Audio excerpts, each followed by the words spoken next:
Hello, everybody. Welcome, welcome, welcome. This is Shirley at Shirley's Threadwork, and this is Shirley's Wind Down Tuesday. Thank you for joining me. I do appreciate it, and I want to give a shout out to everybody that's in YouTube land as well as Facebook land. Thank you for watching me. Come into the chat if you're able to do so. If not, I know most of you will be looking at the replay. So I also want to give a shout out to everybody that watches the replay because I do appreciate that as well, and thank you for your support. So we have a treat tonight. I have two guest speakers that will be on. So if you're watching and not coming into the chat to ask some questions, you're missing out on a lot. So I suggest you just hop on in and join in the conversation. That I'm sure you will be happy that you've done that. So let me say hi to a few people that are already in here. Kingsbury Crab, Jenny, Donzel Cooper. Hi, are you? You are a friend or a follower of Sean, I'm sure, because you said hi to her. She's on here. Robin, and of course, Jeanette, and Visionary Creation. Welcome. Thank you to all of you that are on here now that are new to my channel that I haven't seen your name pop up. Now, you may have watched me. I just haven't seen your name pop up or anything. But I do appreciate the fact that you are here tonight. Hello, Sean. We have two Seans on here. One is going to be a speaker, and one is also a content creator. Sean at Go Savvy Design is on here with us tonight as well. So we are being blessed with people on here that can give you a lot of good information and hop into this conversation tonight. Now, it is, we have another one officially, Camellia. Welcome. Thank you for stopping by.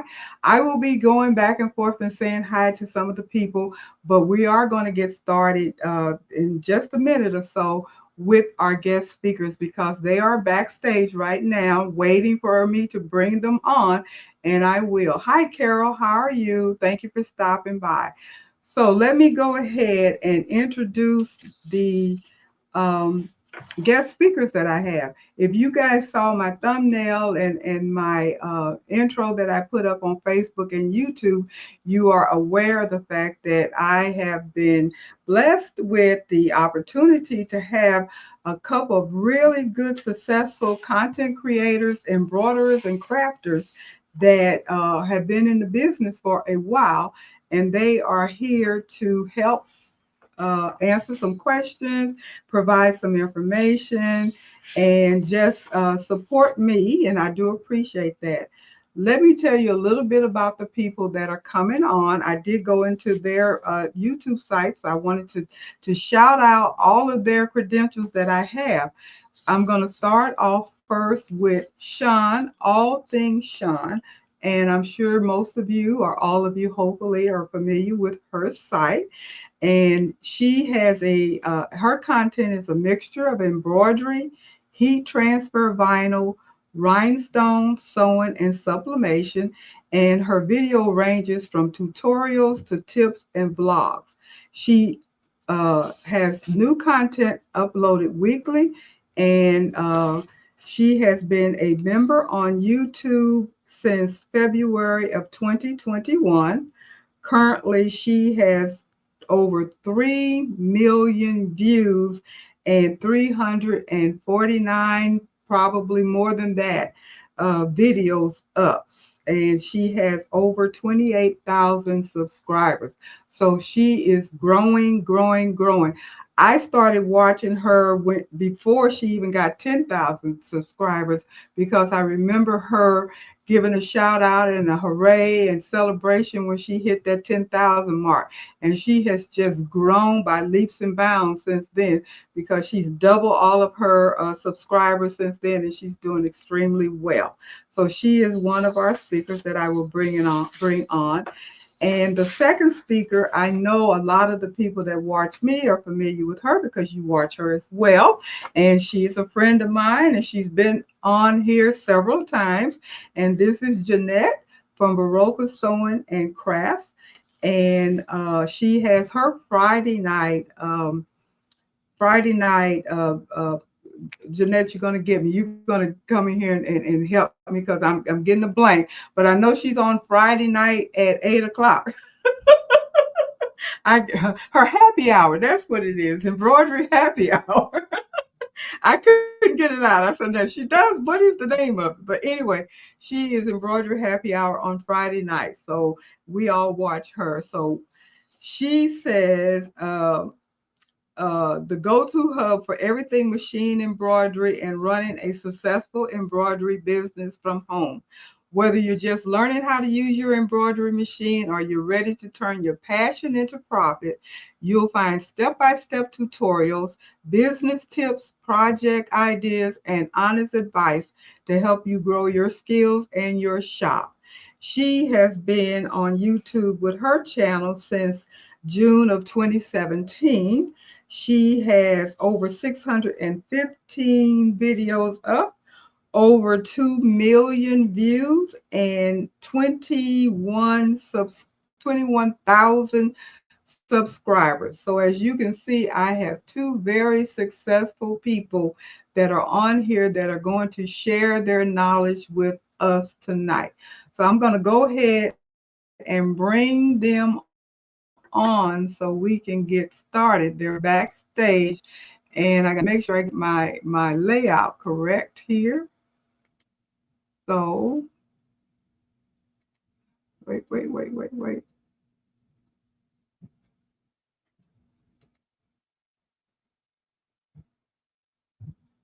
And there we go. Okay, now we're all on here. Does everybody see three people on your screen? It should be me, Jeanette, and Sean on here. So everybody, okay. Can everybody hear? Jeanette and Sean, can you say something so make sure we can hear you? Can you hear me? I Hear you. can hear I hear you too. Okay, we're good. I can hear you, Sean. Good. Okay, everything is fine. If it, okay, there we go. Now, I'm going to go one more thing that I want to say before we get into it. You know, guys, I've been mentioning for the past 2 or 3 weeks about my internet being unstable and all this craziness. And I'm hoping I've gotten it fixed because I got a new internet company that said that they're specific for content creators. So I'm hoping this is going to be um, a very good presentation or live stream without all the lagging and craziness that's been going on for a few weeks, because I know it was irritating you because it was definitely getting on my nerves. So I'm hoping this is all going to work out fine tonight. So let's keep our fingers crossed and uh, uh, make sure that this happens correctly. If anybody's having any problems with the feed or anything like that, put a comment in there so I'll know, because right now I'm looking at it and everything seems to be stable. Hopefully it is. So, okay, I've introduced our two speakers, and tonight is going to be week 4 of this series that we've been doing. And we are talking about, let me get my paperwork here straight. We are talking about going from hobbyist to shop owner, building your confidence to sell your work. That's one of the reasons why I wanted to make sure that I was able to reach out to people that are doing exactly what I'm talking about. So what I'm going to do, I'm going to go ahead and open it up one at a time. Since Sean hasn't been on before, I'll let her go first. And if you don't mind, just tell a little bit about yourself, whatever you're comfortable sharing, how you got started, what motivated you, and then we're gonna let Jeanette do the same thing. Then I'm gonna open it up for questions and anybody that want to ask questions, and we'll all do the best we can to answer. So I'm gonna let you go first, Sean. Of course, you would make the introvert go first, but You could not be an introvert because I see you on here all the time. I can see you I'm with your cool little with all y'all. But I'm really an introvert. Are you really? But I've watched you when you're going to California shopping and doing all of that kind of stuff. So you be posting, girl. I be watching. I try to stay consistent as I can, especially with YouTube. But I'm Sean. For those that don't know, I go by All Things Sean. And hey, everybody that's watching from my channel, thanks for joining in the live, and thanks to everyone's watching from Jeanette and Shirley's channels as well. So a little bit about me, I would say started sewing in 2012. Really wasn't thinking of it as a craft, just something to do because I recently relocated from the Midwest out west, and went on Craigslist at that time, found a sewing machine at a local pawn shop, went and got it for $100, which is this finger stylus back here, and started sewing. I started by deconstructing my own clothes or upcycling my own clothes, which I still love doing today. And then found a couple other YouTubers that were doing similar things and started following them. Then I would say fast forward to about 2018 is when I got into rhinestones and sublimation. Well, rhinestones, vinyl, and then sublimation, and then embroidery. So started embroidery about around 2019, 2020, somewhere in there. From there, I'm your crafter's crafter. I try a little bit of everything. So that is one flaw of mine, that I'm always wanting to try something new. But then the reason that I started YouTube, I would have people, as I started posting on social media, would ask me questions. How did I make this? Where did I get this? And I'm like, okay, trying to type a novel of a comment to everyone. So I was like, you know what? I'm gonna just make a video. And it kind of just snowballed from there. And then went from YouTube. I kind of go back and forth between YouTube and TikTok and now Patreon. So those are my three main socials I'm on, as well as my Facebook group. What else can I tell y'all? What else do you want to know, Shirley?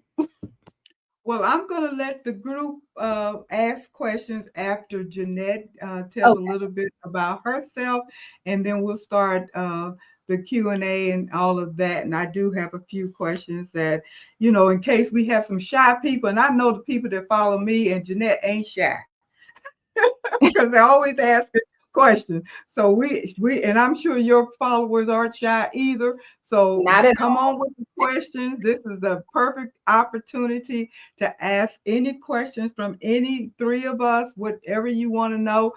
If we feel like we don't want to tell you, we won't. And if we do, we will. So I'm just saying, in case you want to ask something personal, we ain't gonna tell you that. But anyway, Jeanette, go ahead. Hello, everybody. Okay, so in case you guys don't know who I am, I'm Jeanette from Boy Quest Sewing and Crafts. I started doing this around 2018, 2017, when my son went away to college. So we became empty nesters. So I just needed something to keep myself occupied. And that's why I ended up getting a Brother SC1900, which is also an embroidery / sewing machine.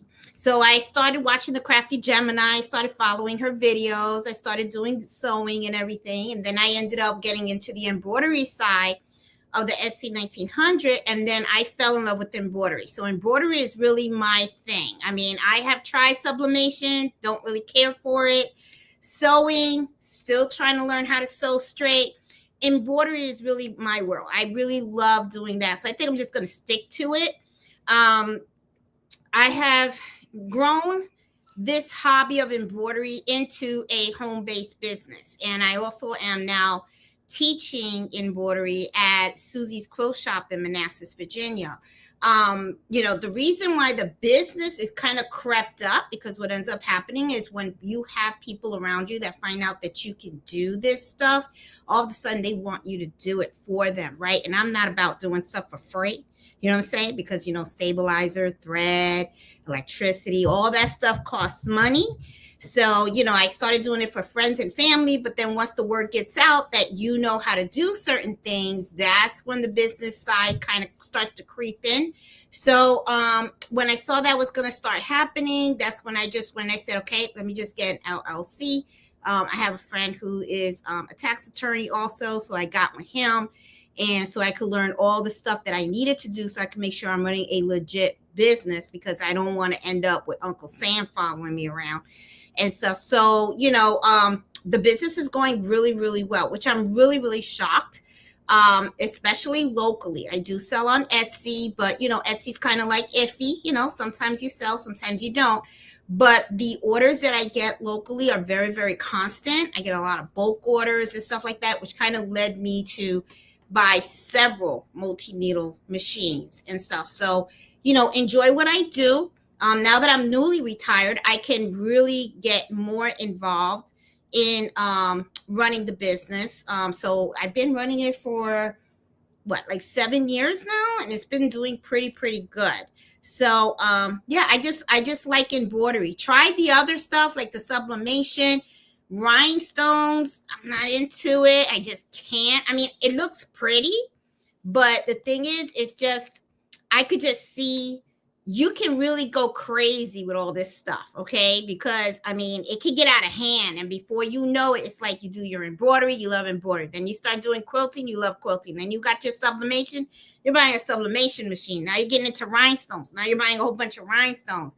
I mean, it can get out of hand. I mean, I have a girlfriend and now she's looking at laser cutters and stuff. I think it's the T-tool or something like that.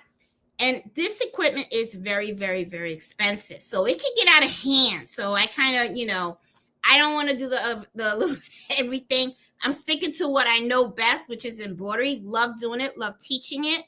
And, running it as a business, it's a lot of fun. It can get a little crazy sometimes, especially when you get a lot of bulk orders coming in all at once. But as long as you know how to schedule everything out correctly, it can run pretty smooth and stuff. So yeah, so that's about me. Well, thanks for that. So I'm going to tell you guys a little bit about me, because I know I'm looking at the names and there are several names on here that I'm not familiar with. So I do know there are people that are watching me that probably don't know who I am. So my name is Shirley, and I started doing this I thought it was 2021, but according to YouTube, it says I did it in 20. So I guess I did. Because I got my first, like Jeanette, I got an SC 1900 was the very first embroidery machine I got. And I tell you, I bought that simply, I was still working full time, and I simply got it for a hobby, because I used to sew many, many years ago. And I stopped sewing when I got involved in pharmaceutical sales, which I did for about 20 years. And so I didn't have time to sew and all that kind of stuff. And so I got away from sewing.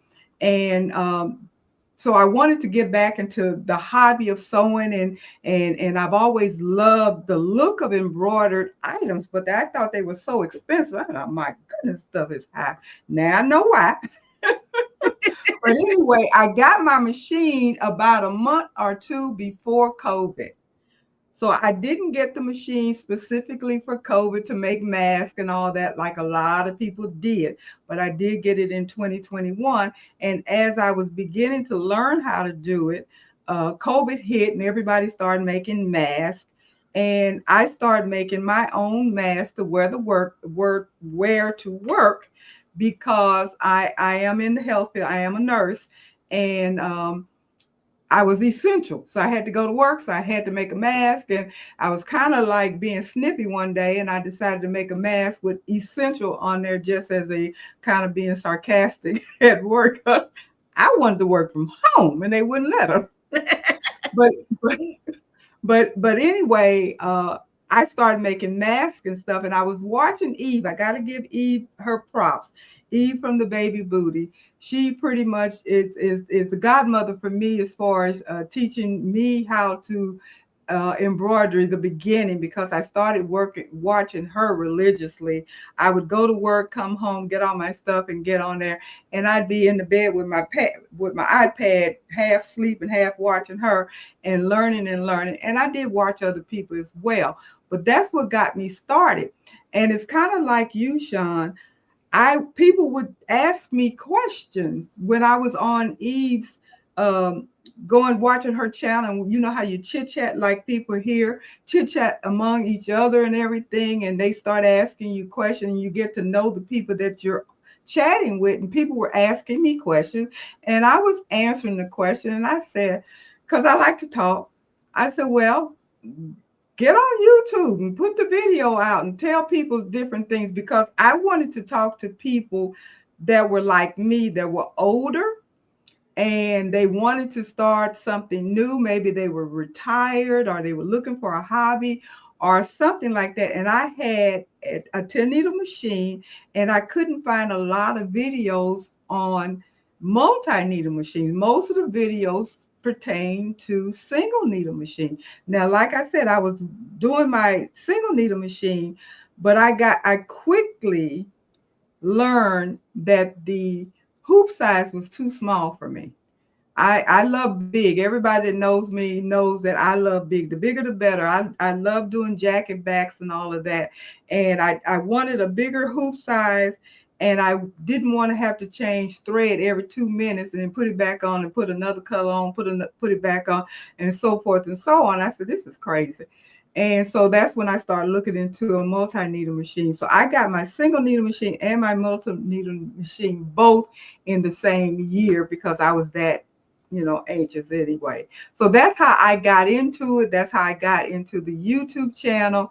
And I don't want to, I don't really want to say I have a business per se, because I'm nowhere near what Sean does or what Jeanette does. I do have a very, very small business. I do have a Etsy shop, and I do some custom embroidery and projects and stuff for people, but I haven't put forth the effort to branch out to make it grow.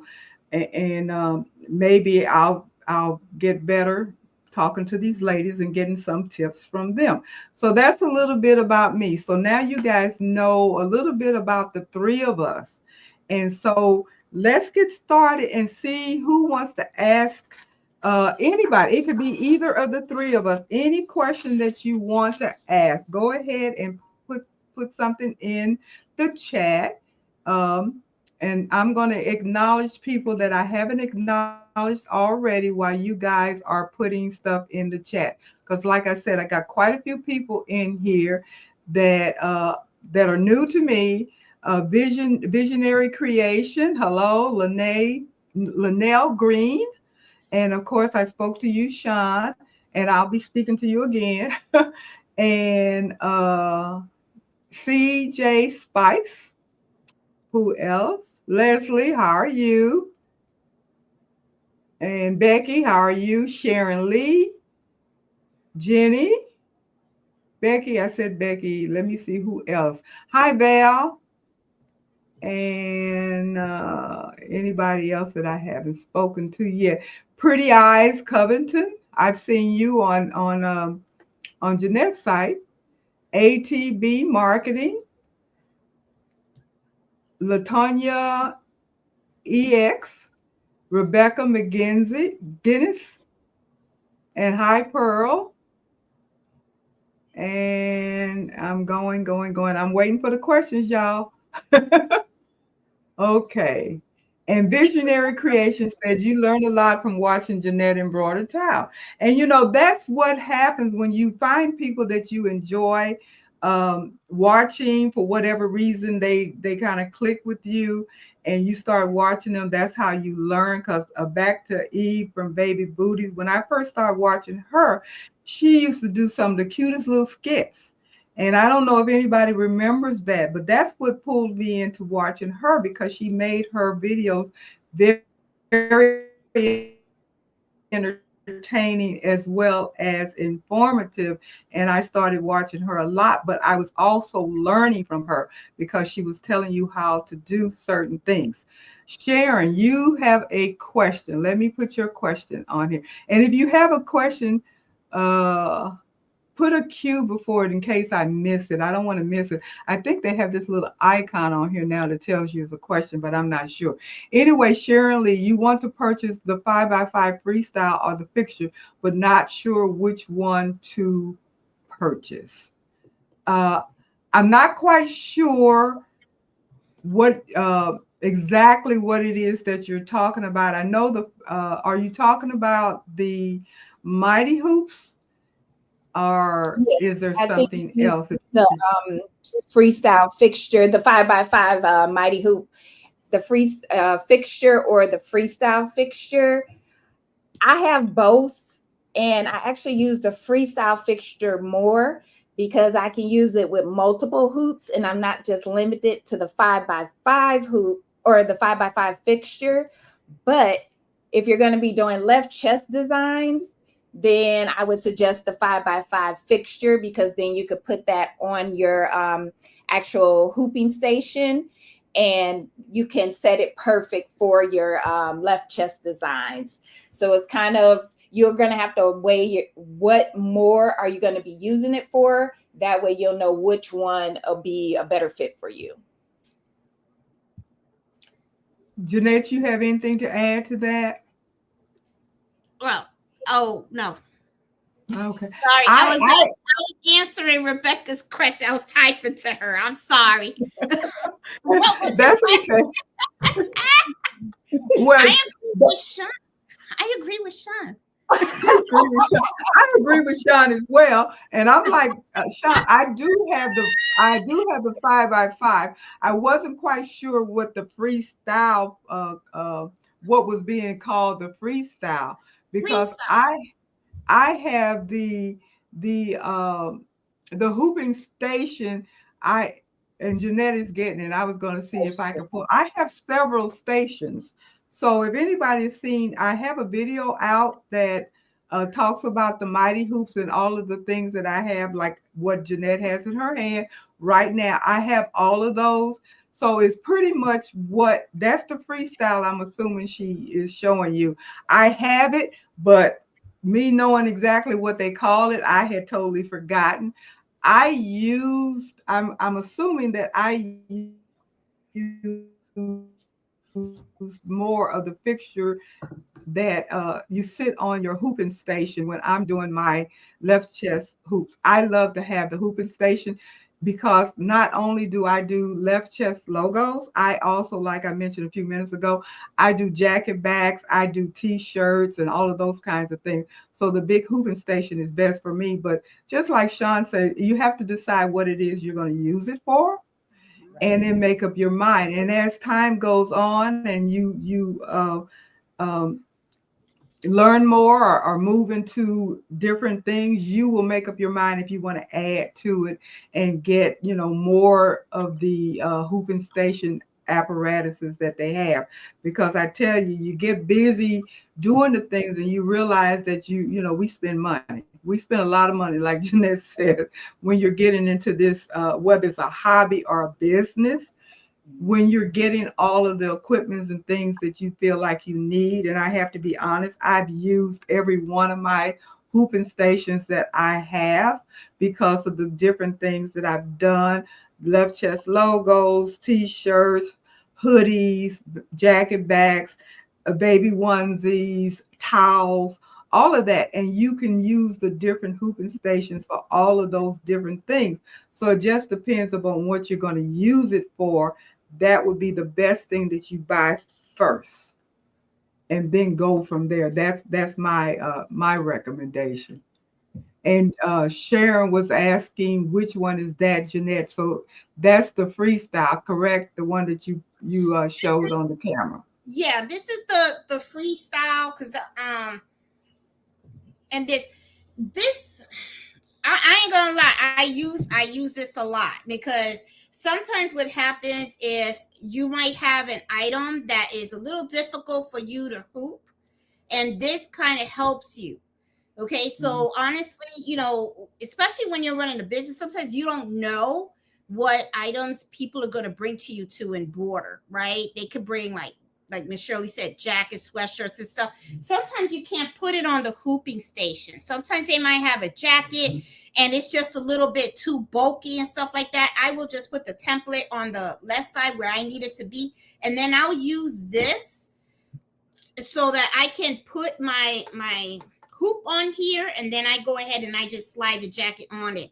It's sometimes it's just another method to hoop things. Sometimes it makes it a little easier depending on what it is, a tote bag or something like that, just so you can make sure that the hoop is right in the middle, so that way you can just put your item on there and quickly hoop it and stuff like that. But it is useful. I will tell you, out of the whole Mighty Hoop collection that I have, there is not one piece that I have not even used like once. I mean, I've used all of them, and I've used them multiple times.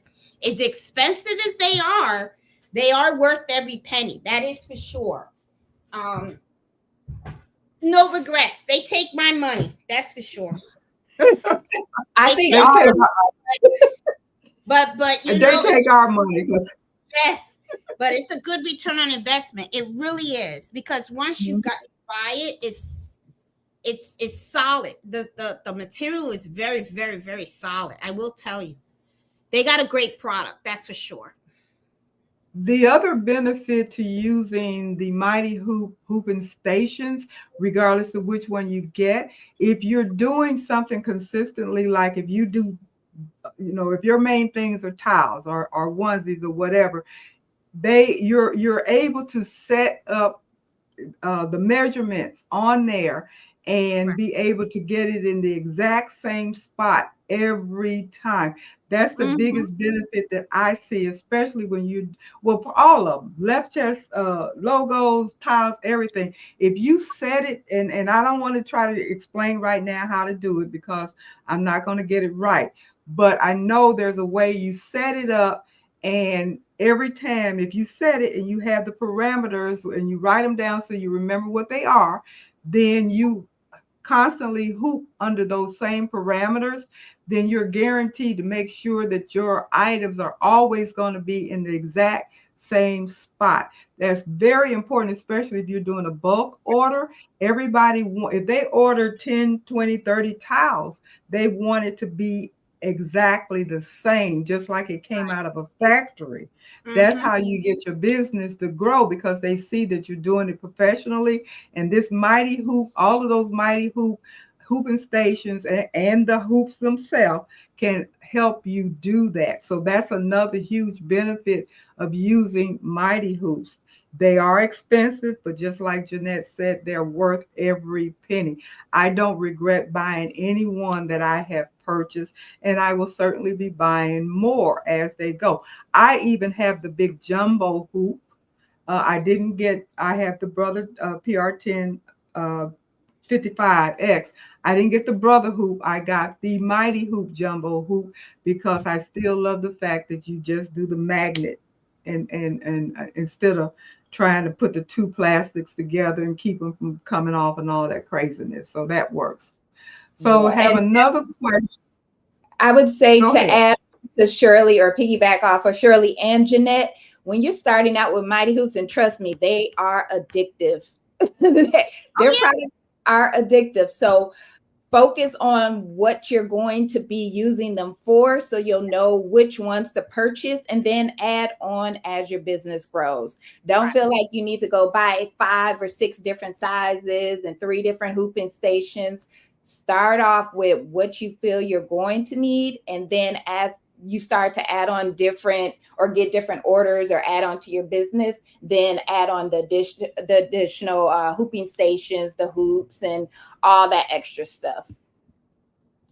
And if I'm not mistaken, and you guys let me know, if I'm not mistaken, I believe that Jeanette and Sean both are Mighty Hoop affiliates.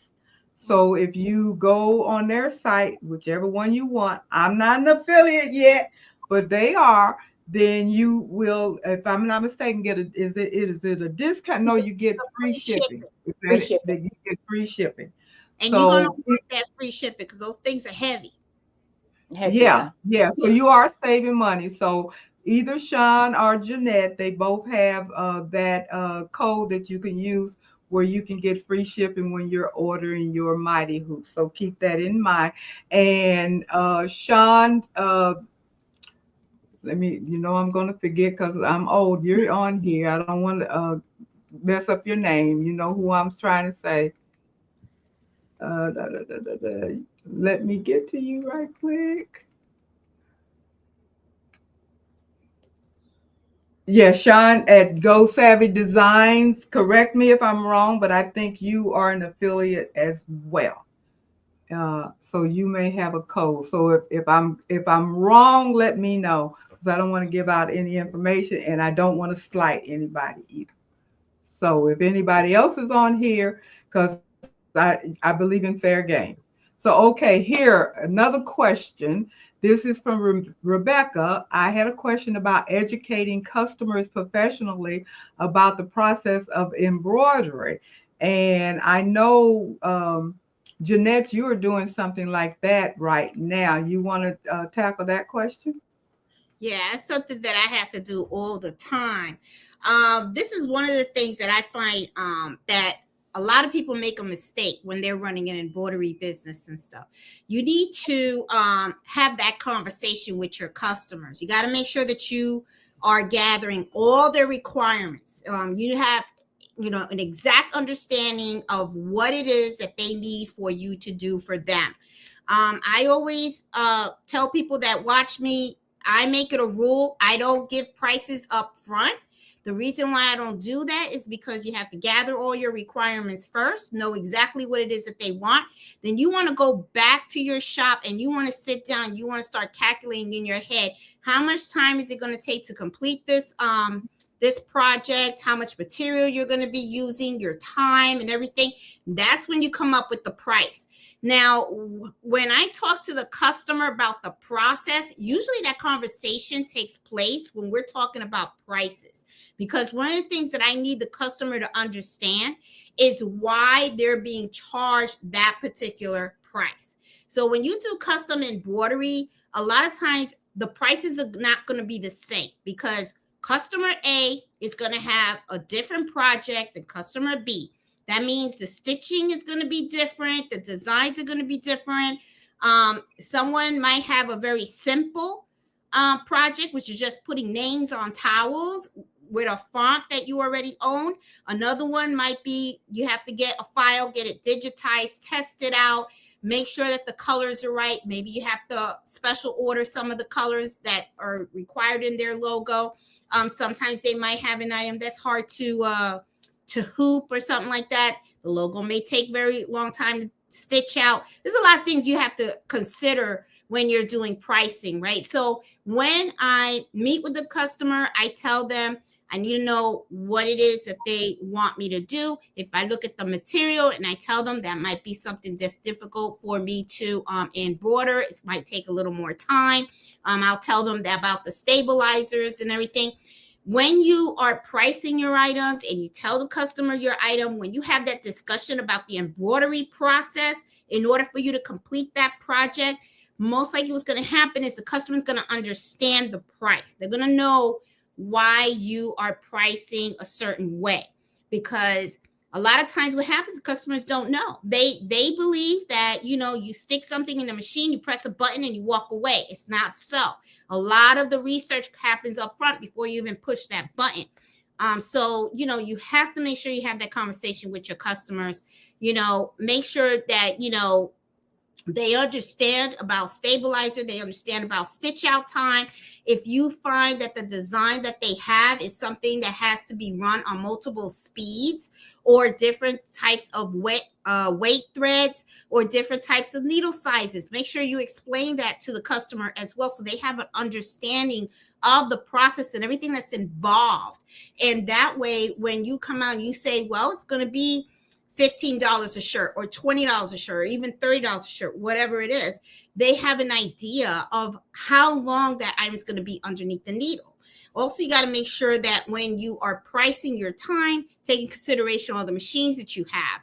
obviously, if you have more machines, you can process more items all at once, right? So you can probably give them a lower price because you can get them done a lot faster versus if you have one machine, it's going to take a long time. So, you just got to be open, honest with the customer. And one of the things too that I do tell people, especially embroiders, don't let people hustle you, because there are people out there that they want you to do something for nothing. I mean, I'm serious. I don't mean to be mean or anything like that. But if you're going to get into any type of business, you got to have thick skin. Don't be afraid to turn a customer away. You're better off turning a bad customer away than for you to go bend over backwards for someone that is not going to appreciate you. All right. And you got to remember too, you give that customer a discount, you best believe that customer is going to run their mouth. They're going to talk to other customers and let those other people know that you can be talked down. So you got to make sure you're tough, stand your ground. You know your work. You know the quality of your work. Your time is precious. Okay. Don't undermine that at all. So what your price structure is. Make sure you stick with it. You explain it to them. The way I see it is just make sure you price that's fair, because you got to understand the customer's perspective too. Nobody wants to go home broke, right? So, but at the same time, you don't want to be taken advantage of. So you got to make sure that you build that relationship with the customer and you let them know up front and just be flat out honest. I feel that works for me. And if a customer just doesn't like it, I'm good with that too. They could go somewhere else. I'm fine with that. So, I know it sounds a little rough, but the thing is, you got to be tough on this, because if not, you're not going to do well. You want to add anything to that, Sean? No, I agree with everything that Jeanette just said. Even I've come across situations where a customer will place an order on my website. So you're ordering it as you see. You're just picking the color and your size. And then I'll get a message, well, can you add this on there? Can you do this? Okay, so you don't want this item. You want a custom item at this point. Mm-hmm. So I'm going to have to invoice you for that difference. Or this is what you pay for, this is what you're going to get, or you're going to have to pay that difference. Because like Jeanette said, now you want sleeve embroidery, or you want neckline embroidery, or I'm like, no. So definitely stand your ground. Your price is your price. Don't let no one try to hustle you or lower your price. You know your worth. Know your worth. You know how much you're spending when you're buying your blanks, when you're buying your stabilizer, you're buying your thread and all this other stuff. You need to take all of that into account and don't let nobody try to shortchange you. That's one thing I'll let a person know, like, hey, I'm not the embroiderer for you. Real fast. And they've done that to me too, where they have placed an order online on Etsy. And it's like I have the baby blankets. It specifically says enter child's name. So they'll put the name with a date. And what I do is I'll just cancel the order and I will send them an email saying, if you still want that, it's a custom order and I can send you a custom link and this will be the charge for that. And I tell them, let me know what you want to do. And I make them reorder it, to keep it clean, because I'm not going to play around. And Etsy is notorious for that. Etsy, you will get that a lot on Etsy. Yes. But you know what? When they do it once and they know they can't get away with it with you, they'll never do it again. And you'll be surprised. So they'll come out and say, oh, okay, I still want it. And they actually will reorder it on the custom link. But they try. Because what they're trying to do is they're trying to get that extra stuff for free. Right? They don't realize that, that extra stuff they want on the sleeve, you got to rehoop. And that's more stabilizer. Exactly. And time. Yes. Stabilizer, time, thread, everything. Right. Exactly. You're asking me to do more work for and not pay me for that extra work. I'm like, no, it doesn't work like that. Not happening. Exactly. it goes back to people, as you were saying, educating your customers because they don't understand the process, and because they don't do the work. And people, Picture Me Crafty says she learned about pricing the hard way. And I put that up there because so did I. I had a situation happen to me. You mentioned about discount. I did have a pretty decent size order. And I was the first time I really had an order that big. I was excited about it and I really did want the order. And I knew the relative of the person that made the order. So I did give a discount.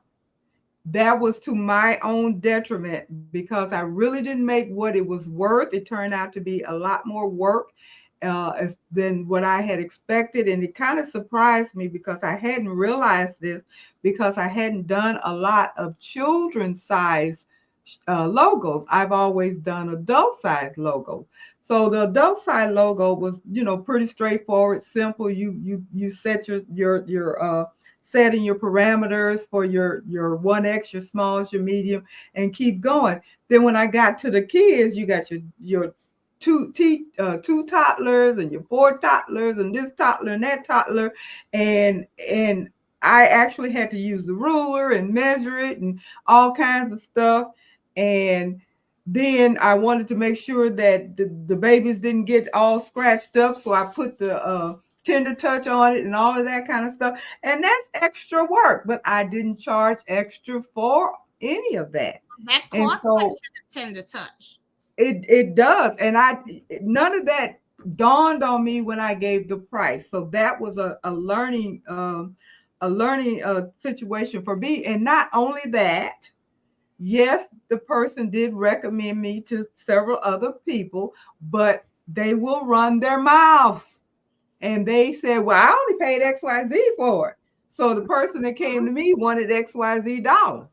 And I don't know you, so you ain't getting a discount. Yes, it did not go over very well.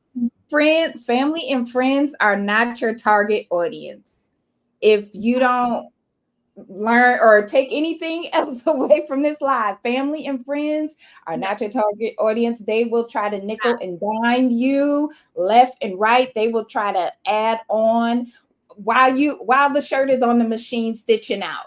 All of a sudden they want to add something on, or they want to change a font, or they want to change the color.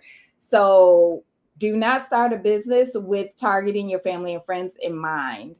And they'll be mad at you if you ask them to pay for it too. Yep. Well, I tell you, they're gonna be like, you charging me? My friends and families, those that I have not purposely made things for them as a gift.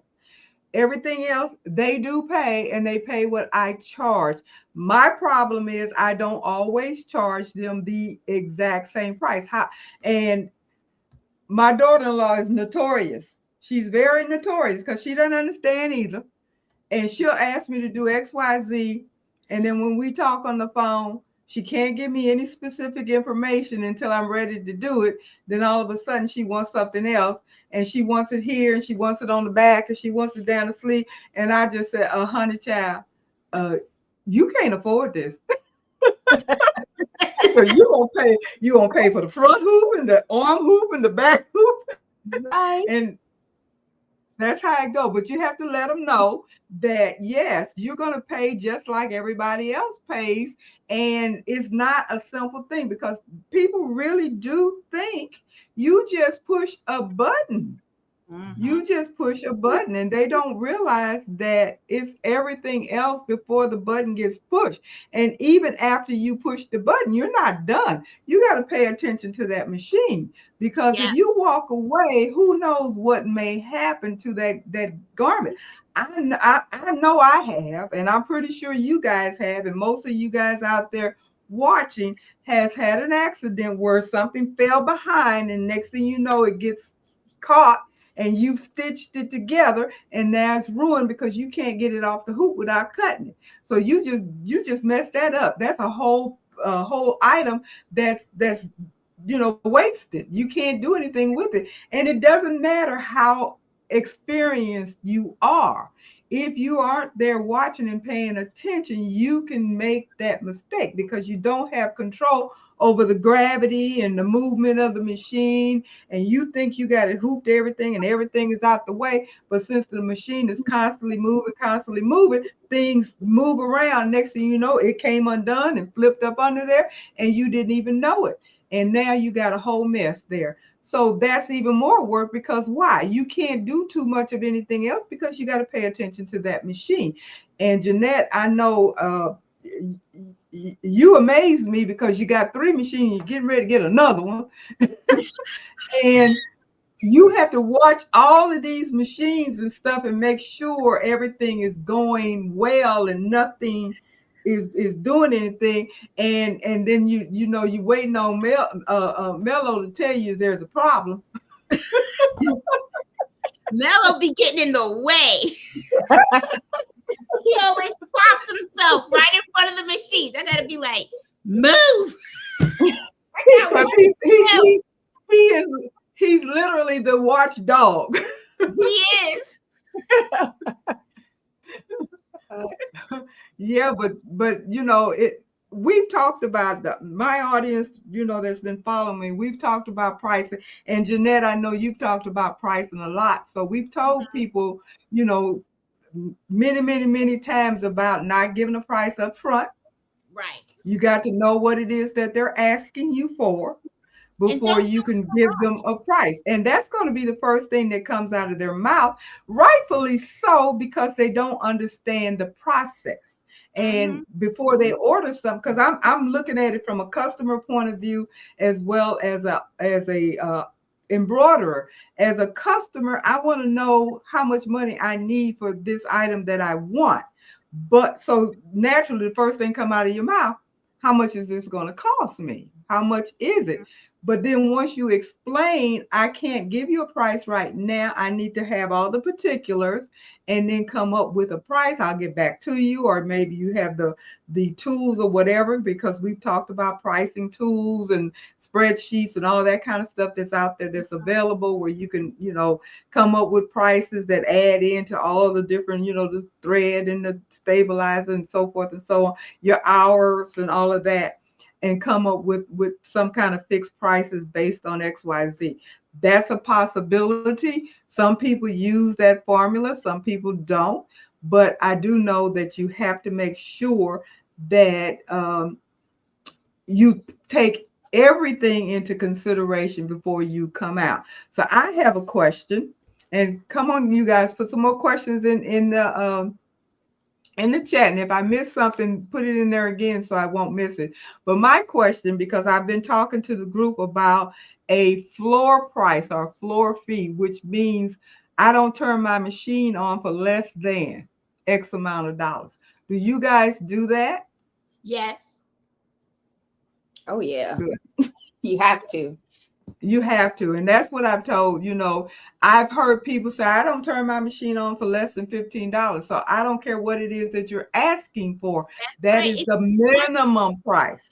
You may want one letter, one little bitty 2-inch letter. That's right. It's still going to be $15. Anything else is more because I'm not turning on my machine. Yep. So if you, again, like Sean was saying, what she said, there's several things that we want you all to take away. And I stressed that for the past 2 live streams that I did. You need to have a floor price, that drop dead price. Nothing is going to get stitched less than whatever that fits into your own personal category, because you have to know your market. You have to know what it will bear, depending upon where you live, what your competition is. All of those things need to be taken into consideration, and then come up with a reasonable floor price and then go from there with everything else. Yep. And I even add in my digitizing fee, or if you're not digitizing your own designs, add in your digitizer's fee. That's included in my bottom line price too. So I'm not hitting that on switch, nor am I touching my digitizing software until that that minimum has been met. I don't care And who the it is. order is not processed until I get all my money up front. Yep. Ain't no deposits. No, I don't do that. I don't do deposits. Nope. So based upon that, let me ask you a question, because when you're doing custom orders, I'm pretty sure you guys do a proof for approval. Yes. So how does that work? How does that work for you? The way that I do it is if somebody comes with me with a brand new logo and stuff, first of all, I get all the requirements. They say I want 50 shirts. This is the logo. So I come on, I tell them, okay, well, it's going to be $30 just to start. So what it is those $30 are going to pay for the digitizing. It's also going to pay for the test stitch. So that way, when the customer comes, I have a swat with the embroidery on it. So that way they can approve it. Then one of the things that I do tell them too is once you approve everything and you want to proceed with the other 50 or 100 shirts, I'll take those $30 and I'll apply it towards the price of the order. Okay. So, but it's not like, so I'll apply it to the order because it's a big bulk order. Right. Mm-hmm. So my pricing, if I have a big bulk order, I just set up the machines just once. And then all I'm doing is taking it in and out. It's just, it's just a thing. So it's quick to do. But if you only have like one item, right, it's like you're going to pay more because I have to set up the machine and everything for that one item only. Does that make sense? Yes, that makes perfect sense. And that was one of the questions that I have, because I don't get huge bulk orders. I'll get a 1 or 3 or 2 or 10 maybe. I've never, I've had 100 before, but that's not a norm for me. So most of my orders are small orders. And yes, you want to do a proof. And what I have done, I have always, they have to give me 25% of whatever before I would do anything other than the proof, which is kind of the same because I'm getting money before I do anything. And once it's approved, then the balance is due before I do anything else. I don't do anything else until the balance is paid.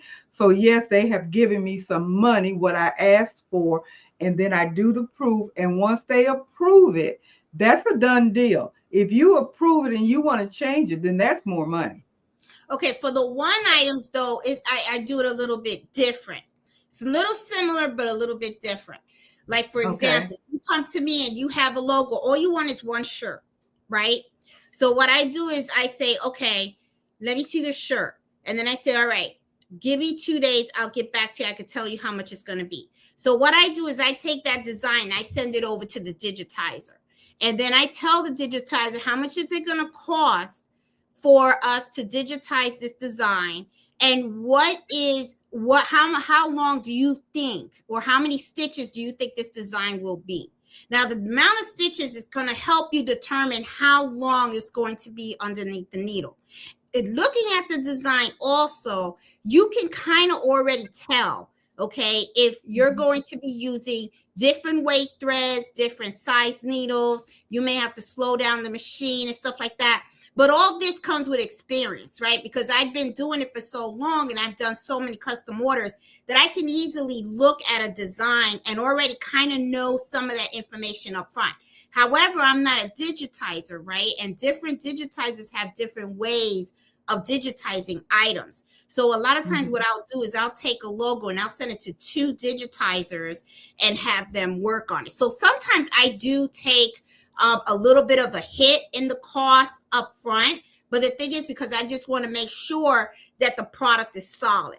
But once I have an idea of how long that stitch could run under the machine, I haven't even done the test stitch yet or anything.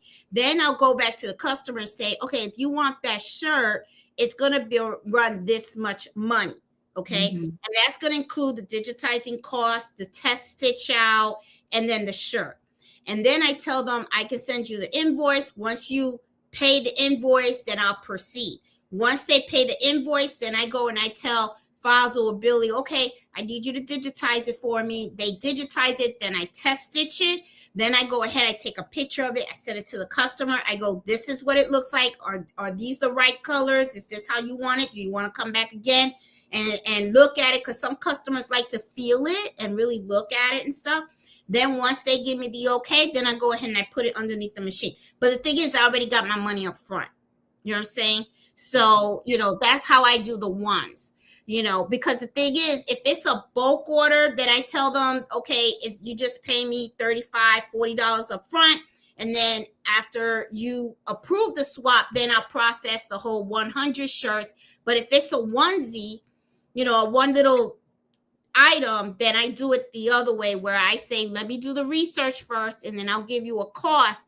And then I tell them I want to test stitch, because just because you get it from a digitizer don't mean it works right. Digitizers make mistakes too. They're just as human as we are, okay? Just like we can make a mistake hooping something, they can make a mistake digitizing as well. And digitizers digitize differently. Sometimes Fossil has a nicer layout than Billy or vice versa, and I try to take the best out of the two. So that's how I do it. I mean, I don't know, Same, Now, similar. Same. Yeah, but just always make sure that you get something in writing. Have a paper trail, a verbal okay or a verbal, yeah, I approve it. Never do that. Always, I send my production worksheet after I digitize the design. I will send it over to them. There's a place on there that they can either digitally sign it, or they can respond to my email and say approved, or let me know if they want any changes. But I'm not taking any type of verbal confirmations ever. Yeah, all the information is in my invoice. So once they pay it, and I have a statement in my invoice saying read it in detail. Okay, and if you have any questions, don't pay it, talk to me. I'll edit the invoice to make sure there's no misunderstandings. Yeah, I see several questions, and I'm going to get to your questions, but I wanted to just make a couple of points. One, about the paperwork. There's a lot of different places where you can find examples of a production sheet or what have you. And we talked about, and Jeanette did as well, Chat GPT. It can also generate, you'll be surprised what that thing can do. It can generate you a production sheet as well, because it is really important that you do have things in writing. People need to understand what the policies are, what your policies are. And you need to have some stick to it, hardcore policies that you're going to stand by. And because you never know, people can be kind of crazy about a little money and want to really, do some damage or something, because they say, well, you didn't tell me this and XYZ. But if you have it in writing and with their signature on it, then it can't be disputed, or it shouldn't be disputable, because you let them know up front what it is. And that would be like, if they approve that proof, then whatever you stitch out, as long as you don't have your own personal error in it, where you yourself messed up, like if your stitching was not perfect and those kinds of things, that is the user's error, then they're stuck with it. If they gave you the wrong birthday, the wrong spelling, whatever it is, that's on them. It's not on you. If you have gotten that thing approved and they checked off on it. So do not forget that.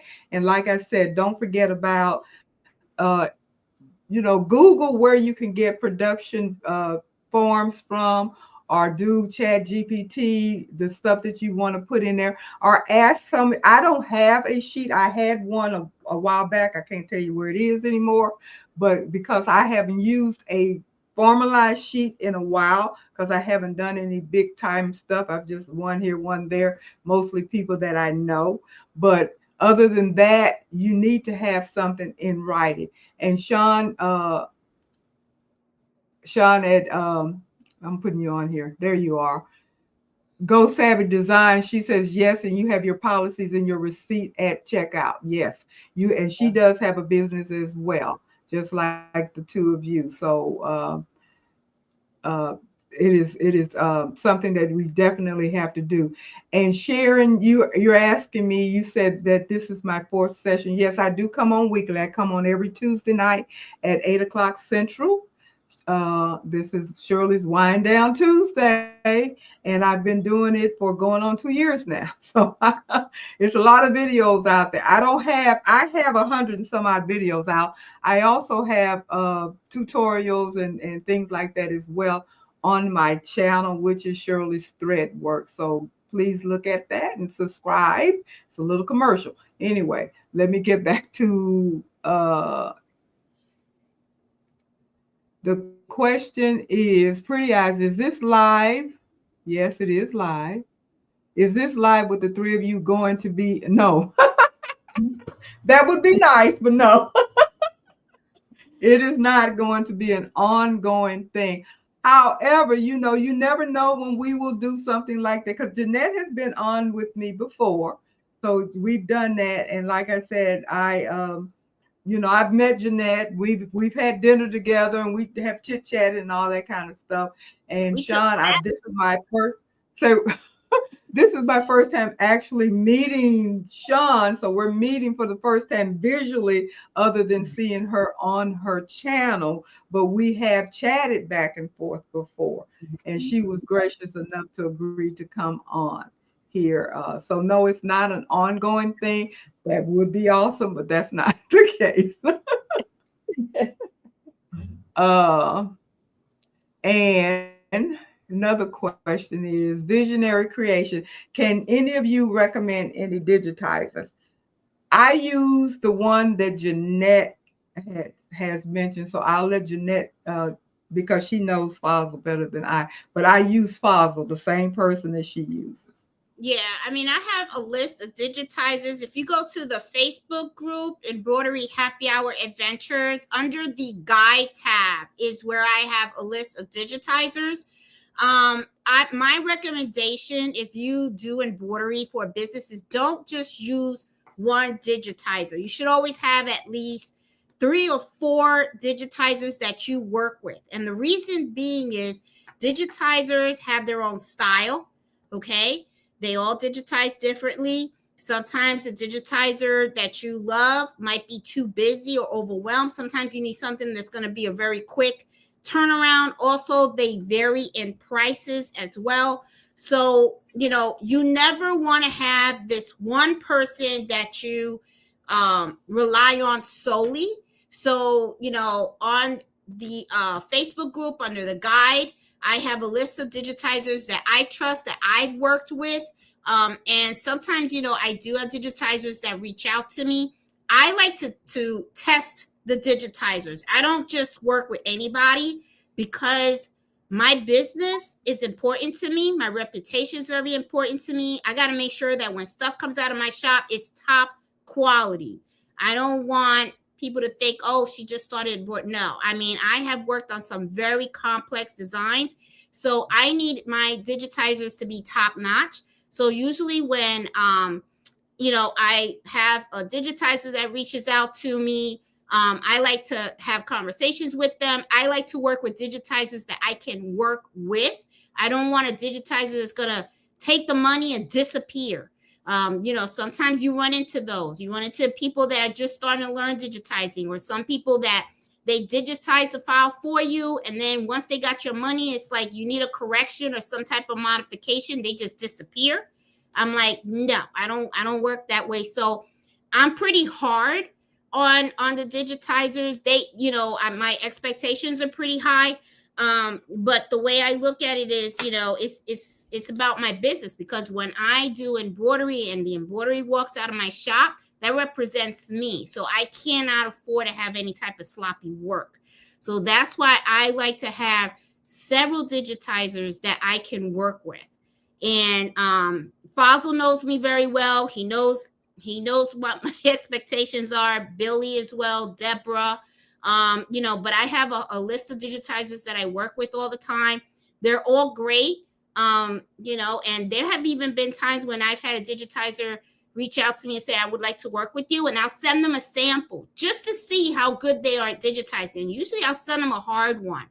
And then they send me back their file, and that will kind of give me an indication of their skill set, because you got to be careful. Sometimes some people are just learning, and you know, and you know, you can't knock them for that either, because you know, they got to get experience somehow, right? You know, so you know, but when it comes to your embroidery shop, you don't have, you know, I mean, I don't mind working with a digitizer, but if I know that their experience isn't up to par, I know that when I have a very complex design, I can't give it to them, because I have to have someone that's reliable. So, you know, the digitizers that I work with are listed in my Facebook group. So I have several. So I know I said a mouthful, but just, you know. Sean, do you do all of your digitizing? I do. I would say about 90%. That other 10% would be when I'm just busy, or it's just, you know, a complex design and I just don't have time to sit down and focus 5 or 6 hours on one design because I got other stuff going on. But the majority of the time I'm digitizing for myself. I'm digitizing my own design so I can keep that money in-house. Exactly. That's why I learned how to digitize. Now, this question came up. What would you say is the best digitizing software? I can't answer that question because I don't digitize, and I don't think I will be digitizing, even though I do have a couple digitizing software. I have that on and off feeling of, yeah, I want to learn. No, I don't want to learn. Yeah, I want to learn.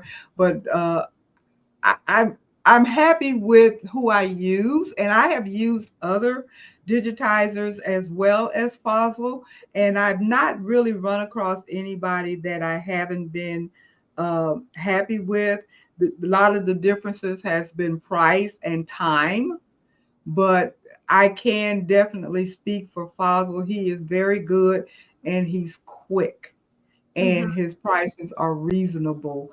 He never ceases, and I've not really given him any huge complex, but I have given him some that you know, kind of dense designs. And next day, like, oh, I can have this ready for you tomorrow. Huh? Really? Good. Good. I've even had him say, I can have it for you today. So that really makes me happy. And like I said, the price has been good. So check out Jeanette's list on her Facebook site if you're interested. Now the question did come up. Soul Mahogany wants to know what is a good digitizing software. So Sean, I guess that would be a question for you, because Jeanette and I don't digitize. For the best software, I honestly can say it's going to be dependent on your price point. How much do you want to spend on software? I know Embroiderer is a good software, and it is on the more affordable end if you're just getting started out. I love Hatch 3 digitizer. I've been using that for almost 2 years now. I recently, just recently, got Willcom Embroidery Studio 2025. Now Hatch is going to run you about $1,100. Embroidery Studio is going to run you about $4,000. And Brilliance will run you about maybe a few $100s. So it's going to depend on your price point, what you're willing to spend. How much do you want to digitize? Do you just want to do lettering? Do you want to do very detailed, complex designs? So those are things you want to take into consideration when you're looking at digitizing software. But you can always upgrade with a lot of these softwares as well. Like I know Brilliance has different levels you can purchase and you can add on. Same with Hatch. They have different levels that you can purchase and add on, and you just pay the difference if you wanted to move up to the next level in that particular software. So it's really going to be dependent on what it is that you really want to learn. If you want to be a full-on digitizer and do more complex designs, one tip, and I saw it in the comments that Sean put in there, stay away from auto digitizing. don't even act like that auto digitizing feature isn't even there in your software. I don't touch it. I don't look at it. I don't even play around with it. To me, it doesn't exist. So just make sure, just look at it as far as what do you want to do? What are you going to be embroidering? Is it just going to be for yourself? Do you plan on embroidering for others? So all of those are questions that you want to kind of weigh your pros and cons, because this different softwares can get expensive. John Deere's software, I also have that one too. And that one is, I want to say $1,400. So the new one, he just came, his own personal one. uh-huh. So I was going that's to ask, more. yeah. Is it more easy? Because I have Hatch. I think I have Hatch 2. I don't have 3 because I didn't upgrade because I'm not using 2, so why upgrade? And I have Brother PE Design 11. And no, I haven't used either one of them, but I do have them. And I have Embrilliance, but I don't have their Stitch Artist 1, 2, and 3. I just have the editing software. And I want to make a point about, for me and my understanding, you're still doing some digitizing if you have, like, say, for instance, Brilliance, which I have Essential and Enthusiast. If you're going to merge or you're going to separate and redesign an already made design, which I always buy designs that are already digitized elsewhere. I buy my designs off of sites that sell them, like Embroidery Library, Sweet Pea, those things. But if you're buying your own design, but yet and still you want to personalize it or something, and you can use Embrilliance, that's still a form of digitizing. And especially if you're doing that for a customer, so there's a charge in it. Even if you don't do anything but add a word to it.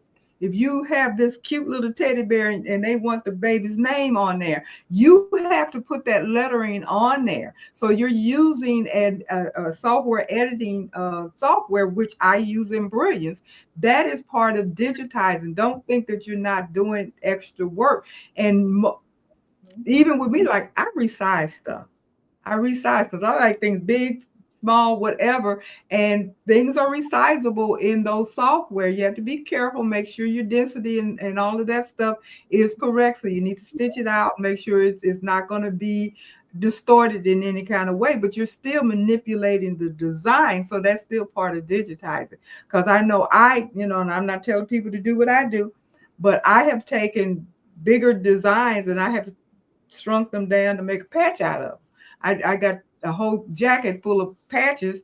Several of the patches that I have down on my jacket, I also have them big on my jacket back.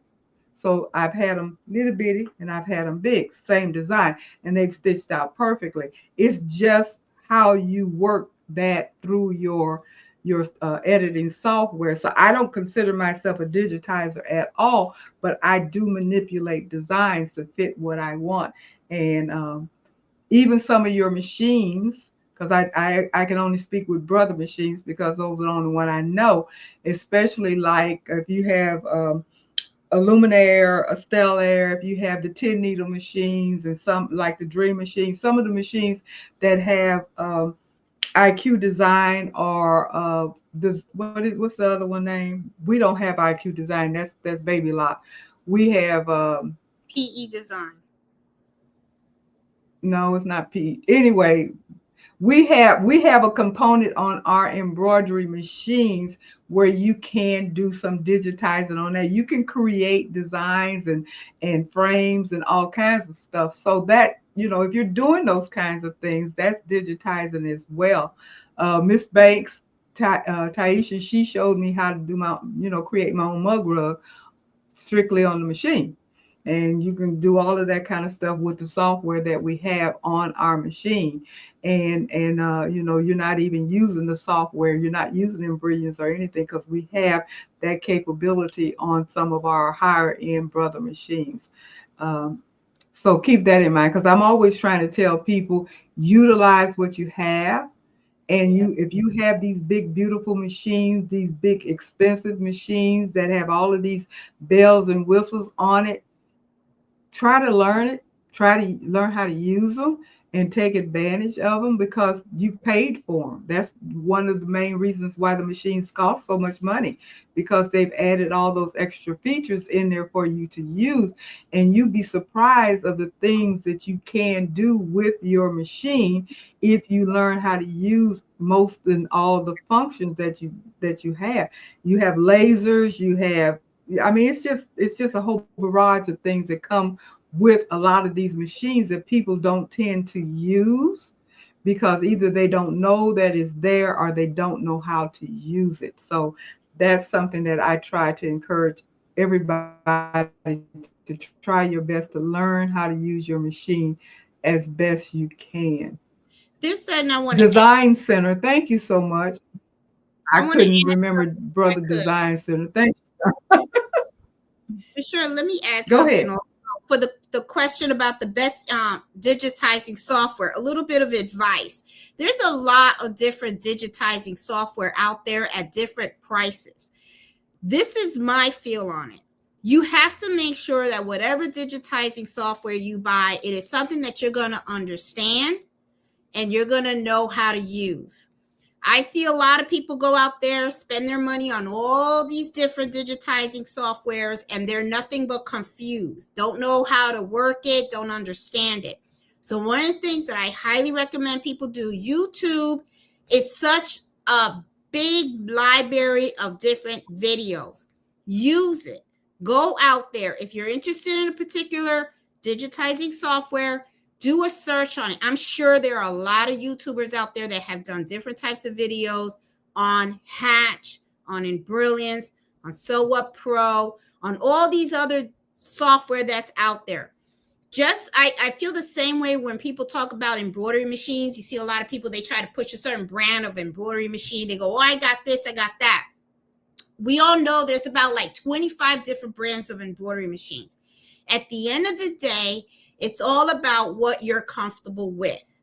Okay. So when you're looking at buying a machine, get what works for you. Okay. At the end of the day, it's all about the stitch. As long as that machine can give you good quality stitch, that's all you care about. Who cares if the machine is called the A or Z? The same thing with the software. It's all about getting software that you know how to use.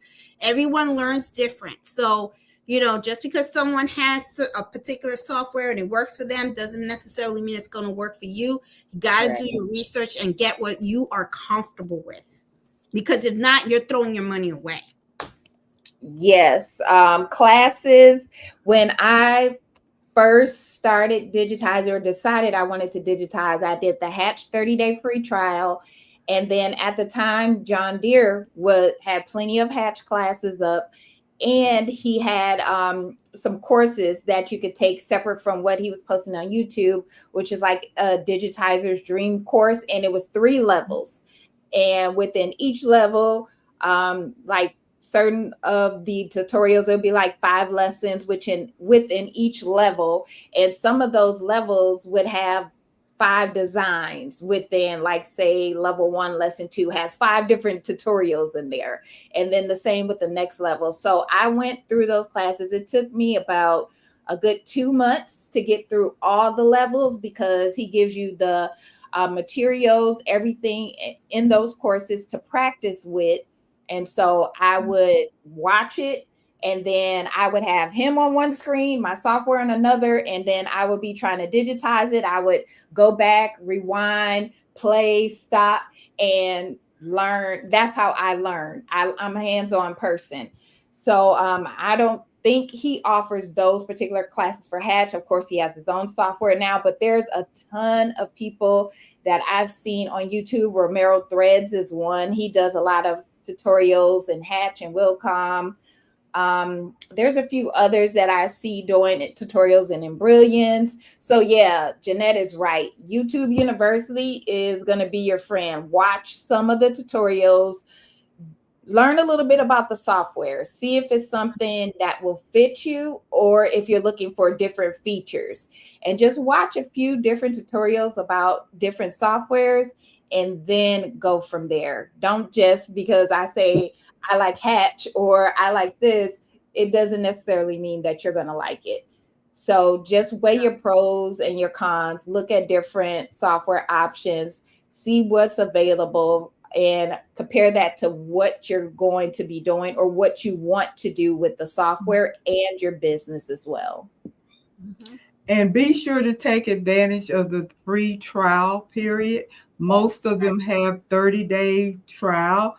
You can try it. You can't save your stuff, but you can try it, and because they're not cheap. None of them are cheap, and most of them are a grand or more if you get a true digitizing package. Now you can get different levels, just like Sean said, where you have your editing components. And I truly believe that everybody should have at least one software to do editing with, because you don't want, even if you buy a design, there is always a possibility or need that you need to edit something about that design. So if you don't have that editing machine, software, you may not be able to use the design that you just purchased. So, look into that. So What Pro, I do not have it. I've never used it. I've heard good things about it. And to me, that's the most economical software that I've heard of. And they do have a digitizing component. I forgot the name of it. Uh, and then, of course, Embroiderers has their modules, and they have 3 modules that are specific for advanced digitizing, and it's called Stitch Artist, and it's 1, 2, and 3. They're a little bit more pricey than the editing component, and for me, it's very user friendly. It was the first software I ever purchased based upon watching what other people were doing and recommending. And I have to say, I was able to just jump right in without any issues at all and figure it out on my own. And then, of course, I've watched tutorials and stuff. So it is really user friendly. Some of the other softwares takes a little bit more time and effort to learn. So you have to decide if you really want to be a digitizer. I did get involved with a John Deere digitizing class several years ago, thinking, oh yeah, I'm going to digitize, and I just didn't have the time to put into it, and decided, this is not for me. I mean, for what I was doing, I didn't see the need of it, because I loved all the designs that I was able to purchase. And also, there are people that can do that for me. And if you're doing it to sell, then you just add that price into their cost, so you're not out of money. So that was what works for me right now. I'd rather just call somebody up or text them or whatever, send them what I need and say, can you get this done to me? I need it whenever I need it, and send it back and go from there. That works for me. But if you want to learn how to digitize, definitely pick and choose, look at it, get trial versions of the different one, and try more than one, because you may find one that is easier to use than the other one. So they're not all alike. I promise you, they're not all alike. The concept is the same, but how it works is different. It's just like I have several embroidery softwares, period. Like Dime will sell you 25 softwares in a year if you buy them. And for every different little component of stuff to do. And I know I have 3 or 4 of them. And it dawned on me, girl, please, you don't need all that stuff. And it's not as intuitive as Embroiderers is. I like what you can do with them, but the learning curve for me is a little higher. And that's what made me stop buying those software, even though you know that it will do specific things that you like. But it's not intuitive for me. And I don't want anything at this point in my life that's going to puzzle my brain too hard. You definitely have So to be mentally prepared to learn digitizing, regardless of what software you use, because it is a lot.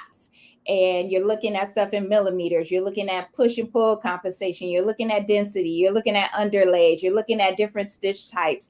There's so much to learn. And when I tell you, I have my tablet here, and to this day, I still take notes on stuff because you're going to continue learning. It's not like you buy the software, maybe you take a few classes and you know everything there is to know. You're going to continue to learn as you go. And just like Shirley was saying, try the free trials, see what works for you. Line it up with what you plan on doing with your business, and then invest the money that way. But having some type of editing software, because I purchased fonts and designs as well, and being able to like add a name or do something different to the design, you can go in and you can edit the objects. So you can make it your own or put your own twist on it. But yeah, having at least the editing version of any of these softwares, you know, that we've mentioned is also a good idea. So you can just kind of go in and put your little touch on it.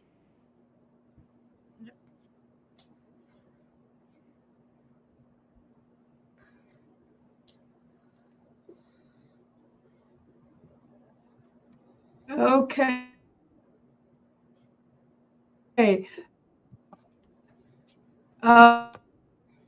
Question. This is a question for you, Sean, because you have the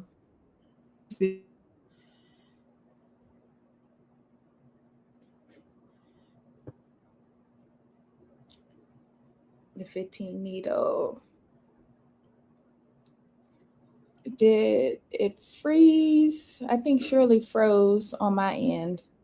Yeah. I can still hear her. She Okay. has the buy. Okay, I mural, see. and she's trying to figure out where to start. Yeah, so we have the same the by mirror 15 needles. Oh, and so my goodness, this is really getting on my nerves right now. Okay, now we can hear you. I can hear you now, Shirley. You were frozen. You guys are disappearing for some reason. I don't know. My bandwidth, I think, gets overloaded or something, because I'm actually plugged into my modem. So it should not be doing this, because we're not even doing wireless. I am hardwired. No, I can hear you fine now. You were frozen for a minute, Yeah. but I can hear you fine now. Okay. But anyway, Soul Mahogany is asking about the 15 needle machine. Okay, that you yes. have. So by 15 needle, and I've started doing tutorials on YouTube, just showing you, you know, how to set up your mighty hoops, how to add your colors, how to do different things with the machine.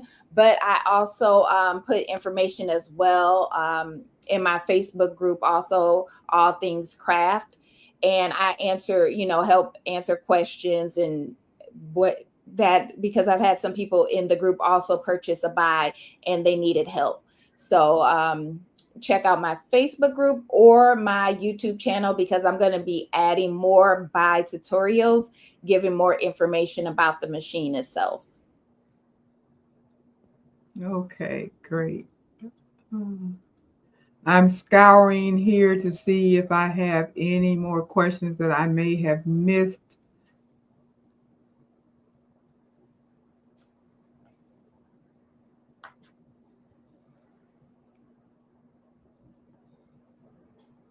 And if anybody asks the question that we have not touched on,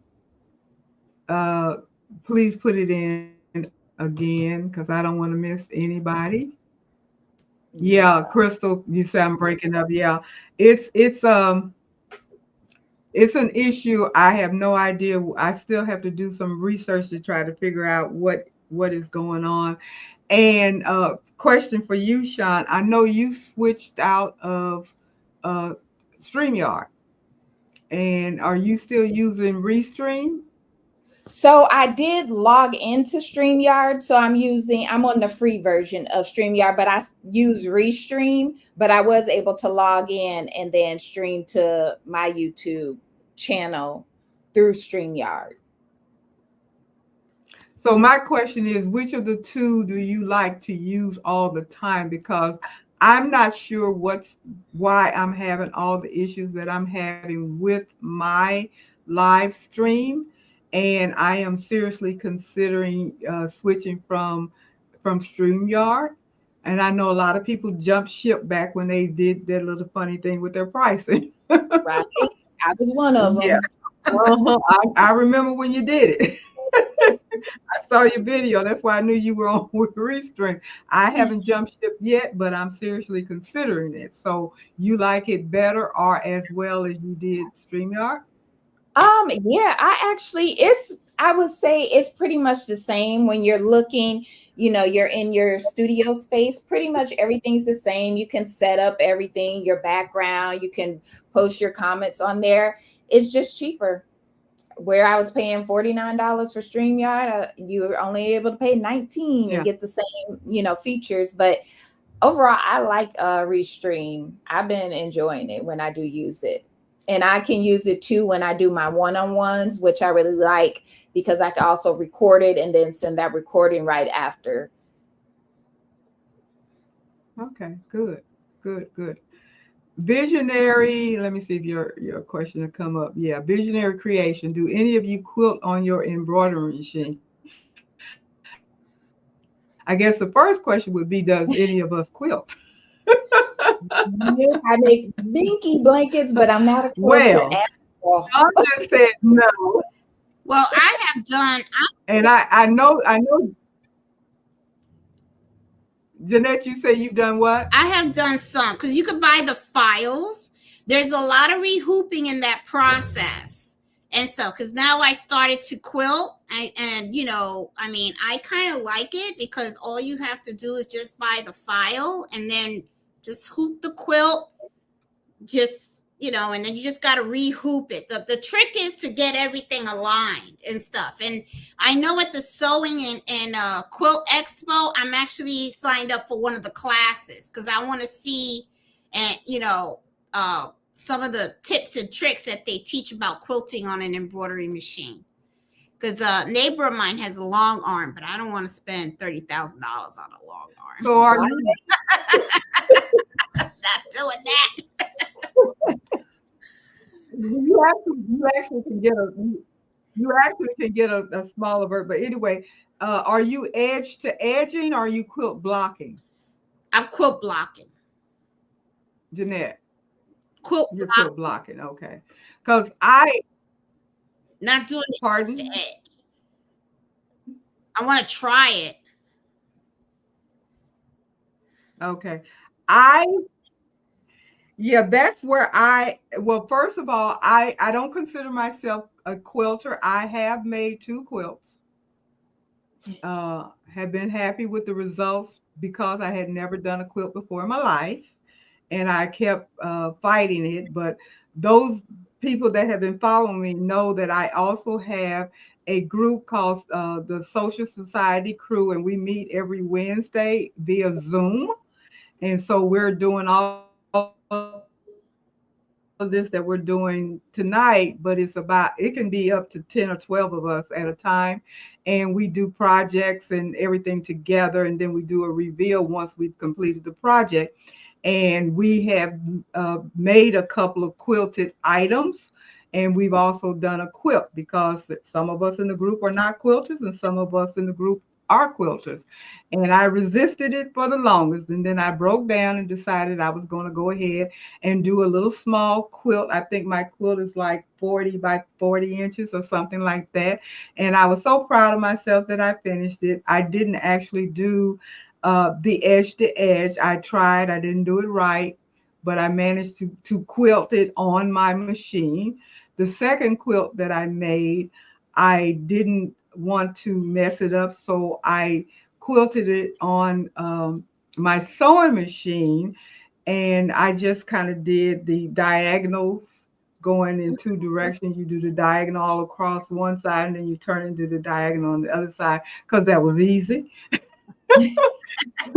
So that was done on my sewing machine.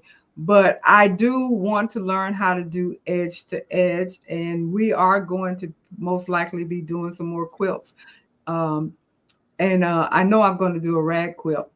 And I bought an AccuQuilt cutting machine because my biggest issue with quilting or anything, I can't cut a straight. You can't sew a straight line, Jeanette. I can't cut a straight line.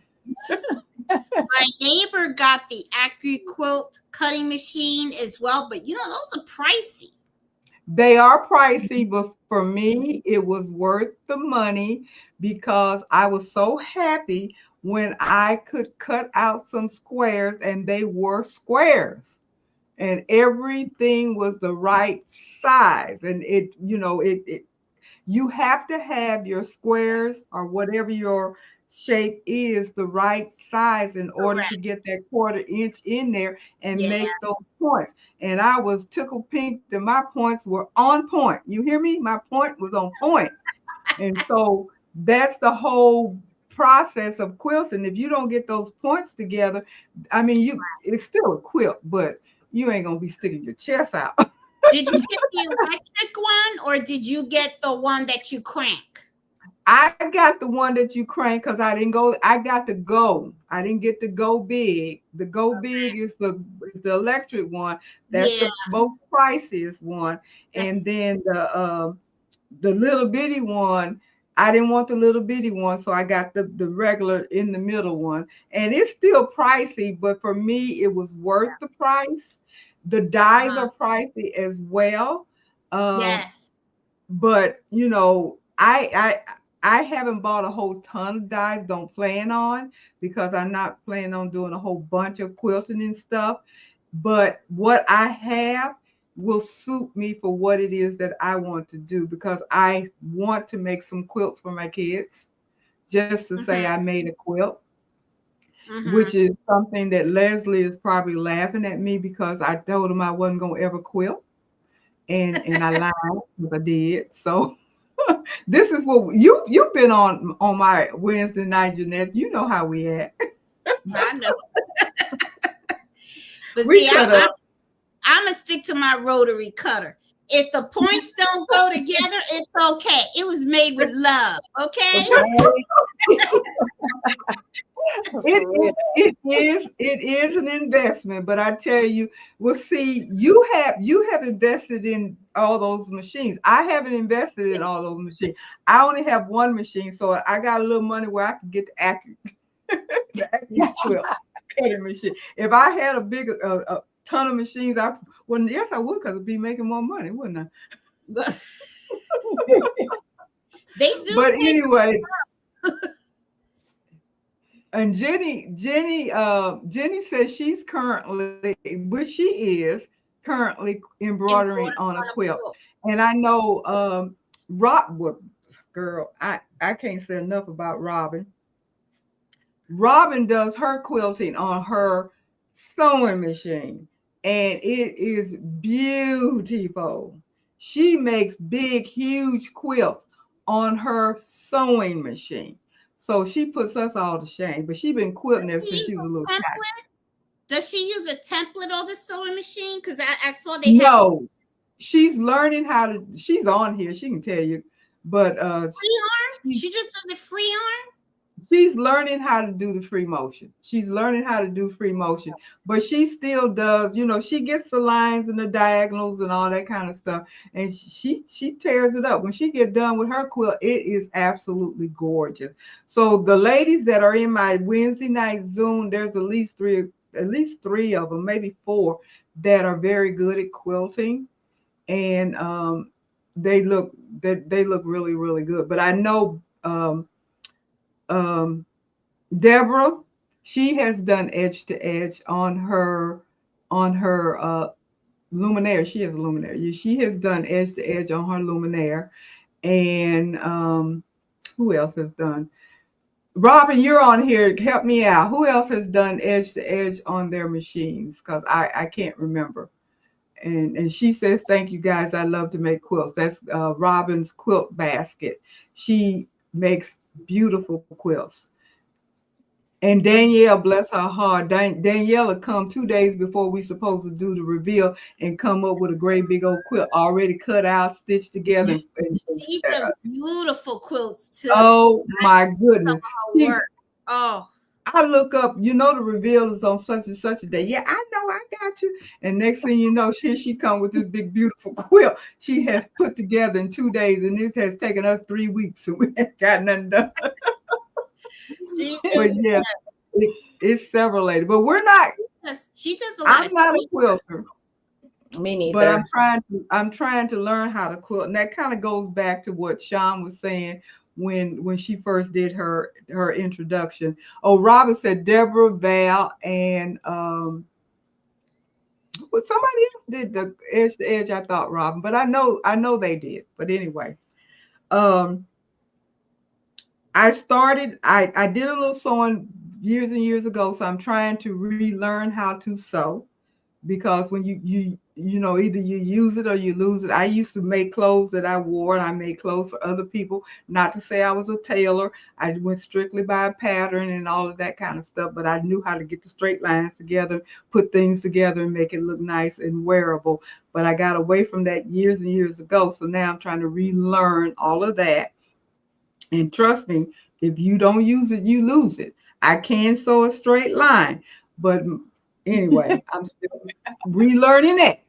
Then I started embroidering, and like I said, I was watching Eve, and Eve did rhinestones. So I said I love the bling, so I started doing before rhinestone, I got into the sublimation. So I do a little sublimation. I have the Sawgrass 1000, so I do a little sublimation. I've done cups and tumblers. I got a tumbler, heat press, all of that stuff. And then I started doing some rhinestones. So I got the cricket and all that stuff to cut the flock and all of that. And that's as far as I've gone. So I do embroidery, which is my mainstay. I love embroidery. I rather embroider than anything else. My second thing that I like is rhinestone, because I love the way it looks. I just have a trouble with them doggone getting them dots out of there. It gets on my nerves. Yes, getting them up from that flock is a pain sometimes. Oh my word, gets on my nerves. And then sublimation, and then I started doing the rhinestone. I tried to do a rhinestone tumbler, one by one by one. That was a huge failure, so I won't be doing that anymore, even though I have a whole lot of flat rhinestone. But my tumbler was a hot mess. I stick to the stuff that got a flock. Because I couldn't get that. For some reason, I just could not get that design to stay the way it's supposed to.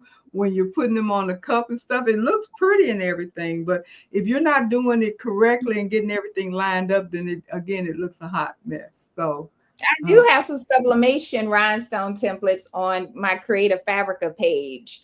So it's basically you would have to print it with your sublimation printer, and then press it onto the sublimation tumbler, and you just follow the pattern, and you can't mess it up. I will try that. I will try that, because and I have seen those. I have seen the templates. I have seen the templates and stuff. I've never gotten one, but that when I saw that, I said that's a perfect idea for me, because for me to try to get that lined up on my own, it does not work. And I know, Jeanette, you were saying you tried the sublimation and you didn't want to keep doing it because you kept wasting yeah, you do. I've wasted a whole lot of money trying to sublimate on my thing. I could get the tumblers and stuff and don't have the seam and everything. What I messed up on was those tumblers that look like a bullet. Have you seen those, Sean? They actually look like a bullet, like yeah. Well, I haven't sublimated on those, but I bling some of those out. But yeah, that curve is the problem. Yeah, that curve, and I could not find a template anywhere. I looked and looked and looked for a template, because if I had had a template, then I could have done it, but I couldn't find a template. So I ended up messing up a whole lot of cups, and I was trying to do a project for my son because he's military. Well, he was in the Marines, and he was getting married, and most of his groomsmen were also in one of the branches. So their groomsman gift was going to be the tumbler, but it was going to be in the shape of the bullet. That was my idea. And I wanted to do it all the way up, and I could not get it all the way up. So yeah, I messed up almost a half a case trying to get that done. And I decided I ain't gonna do that. And I just did the half of it and went on, and nobody was the wiser that it wasn't supposed to be that way. But yeah, you're gonna waste money learning how to do anything, just like we wasted money learning how to embroider. I know I jacked up some stuff in the beginning. Oh yeah. Oh yeah. And that's how it goes. But yeah, any more questions for these two ladies here while I have them here? This is a unique opportunity to I do get see any one more questions. from Pretty Eyes Covington. She asked me, is there a difference between the buy machine and the machine that I had? And so the only difference is I have 5 less needles. That's it. And it fits better into my space in here than the machine that I had before. The machine that I had before was huge, 20 needles. This one's 15 needles, and it's a little bit smaller, but it's still a beast. It still does everything I need it to do. So that's the only difference. I have to put this up that Faker put on here just for fun. After sipping a little wine, all my points will be pointing in some kind of way. She talked about the quilt point. She's gonna be creative. That is about true. That is about true. I tell you, it's interesting. So let me see. Anybody else have any? And just because you try different crafts when it comes to business doesn't mean you have to sell everything that you're trying. You could still be the ultimate crafter and just want to try this and try that.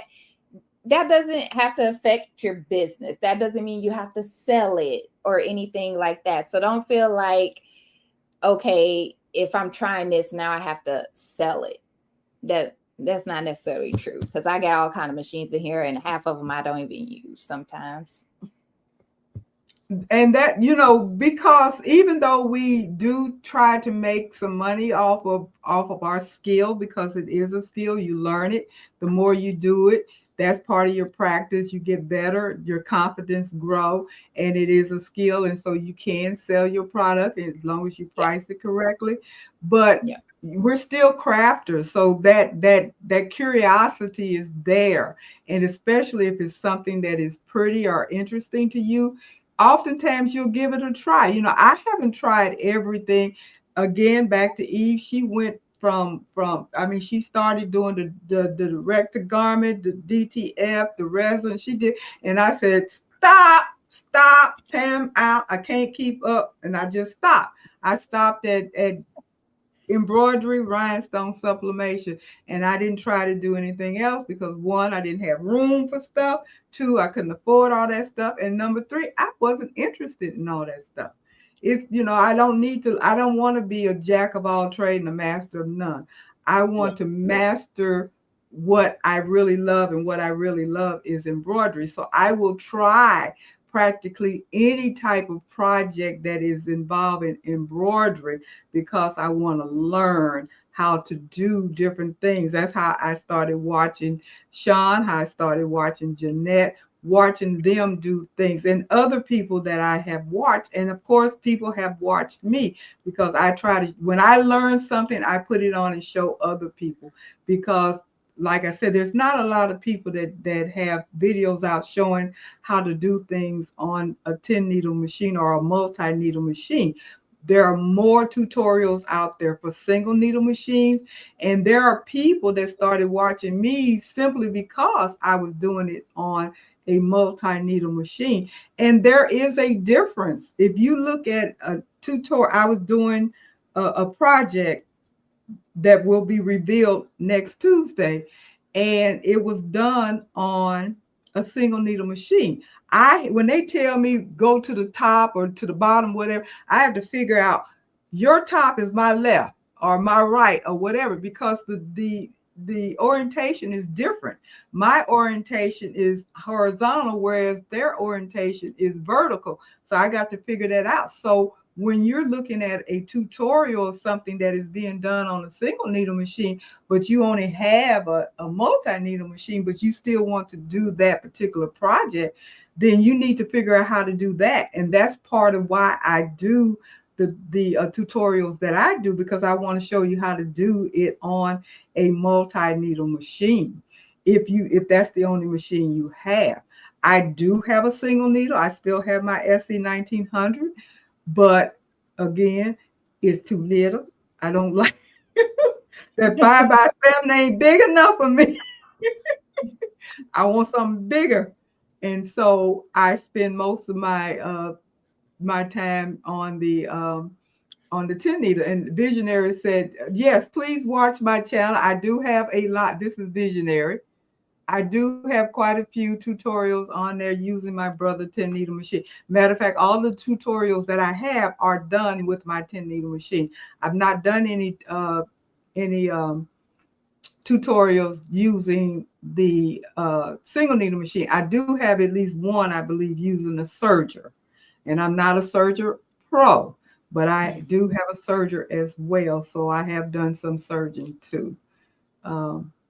So yes, that's you need to be able to figure out what works for you and what machine you have and how to do it. Even if you only have a machine that is a 4x4 or a 5x7, they have those repositional hoops. So there are tutorials out there. I know Jeanette has some out there that shows you how to do the repositional hoops to make your design larger, because that's the only size that you currently have, a 4x4 or 5x7, but you want to go a little bit bigger. So all of those tutorials are out there that can help you.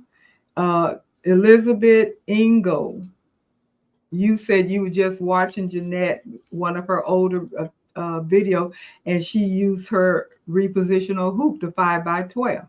That's what the 5x12 is. It is a repositional hoop, because the SE 1900 largest hoop size is 5x7. Yep. Because we both have the SE 1900.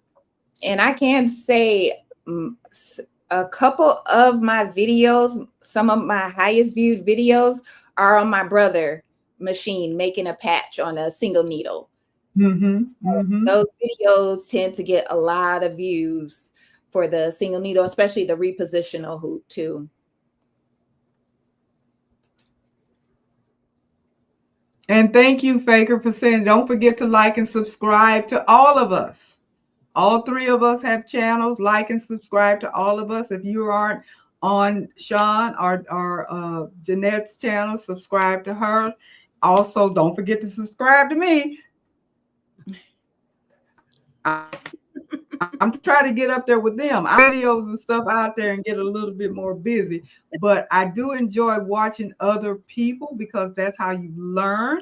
Yep. And you pick up pointers from everybody. I do have certain people that I watch pretty often. And, if I think that you're giving good information and you're showing people how to do something and everything that I'm interested in, then I will jump on your bandwagon and watch you. And I do support, and I also will shout out any and all people that I watch. I don't have any issues with that at all. So thank you, Faker, for reminding me, because sometimes I totally forget all about that. I get to run in my mouth. there was Someone somebody asked, go ahead, asked Jeanette. about they I think somebody said something. They were asking about a video on pricing. Yeah, that's what Um, I was going to say. Go ahead. yeah. My advice on pricing. Um, there is no solid way to really do it. Okay, there's one. I have a video on my channel where I talk about the things that you need to consider when you are creating your pricing. The reason why I say you have to consider things when you're creating your pricing is because everybody's different, right? We're all in different states. Some people there's a high cost of living, some are low cost of living. Some people like to use the method of a certain amount per stitches. Some people like to charge on time. Everybody pays differently on their material. Okay, stabilizer might be cheaper for me because remember I run it as a business, so I don't pay sales tax on threads, stabilizers, blanks, and stuff like that. And I also get wholesale prices on some of my on a lot, well, mostly everything that I get. So I don't pay the retail price that normally other people would pay. So the thing is, you have to take a lot of things into consideration. So not everyone is going to have the same exact price structure and the same prices. So, in the video that I posted, I just really honed in on the things that you need to consider. And I recommend watching that so that you could get your brain thinking on, all right, I got to think about this. I got to start tracking how much I'm spending on my thread, my stabilizer. How much am I going to be charging my time for? How much is digitizing costing me? And, look at where you're at and what would be the best price for your items and stuff. So I find a lot of people make the mistake that what they do is they see somebody charges $10. So they say, okay, so I'm going to charge $10. You can't do that because it might be a profit for them and it could be a loss for you. So you have to kind of really think about your situation. I know a lot of people don't like to hear that answer, but I'm being straight out honest. You know what I'm saying? I'm not the type that's going to tell you what you want to hear. I'm going to tell you what it is. Okay.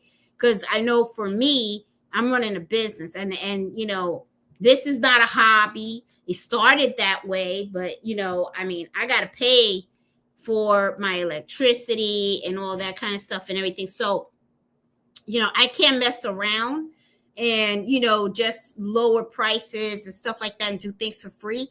So it really depends. I always tell people on your situation. If it's a hobby and you just want to earn enough where you can replenish your supplies, then okay, you're going to have your own little price structure. But if you're doing running a business because you need you want a profit, you got to think another certain way. So just something to think about. I would say not just look at the video that I put out there, do a search. There are other embroidery businesses out there that have also put out videos on things they consider when they're setting their price structure.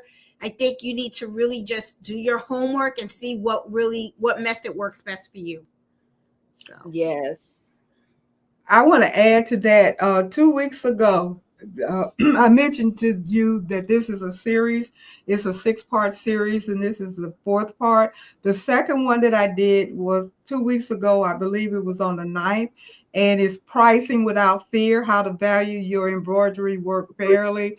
And it was a 2-hour presentation, conversation, asking questions, giving information about the things, just like Jeanette said, what you need to consider based as you're trying to come up with a price for you. And it's a lot of different things that you have to consider. Nothing is going to be the same for you that would be for me and for the next person, because all of our circumstances are different.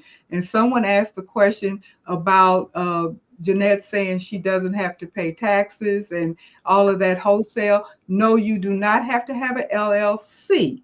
You do have to have a business license to be able to buy wholesale, but you don't have to have it set up as an LLC. It just has to be set. It could be a sole proprietor or whatever one you want to set it up as, doing business as, whatever. You just have to have a business license in order to purchase things wholesale. Therefore, you don't have to pay those taxes.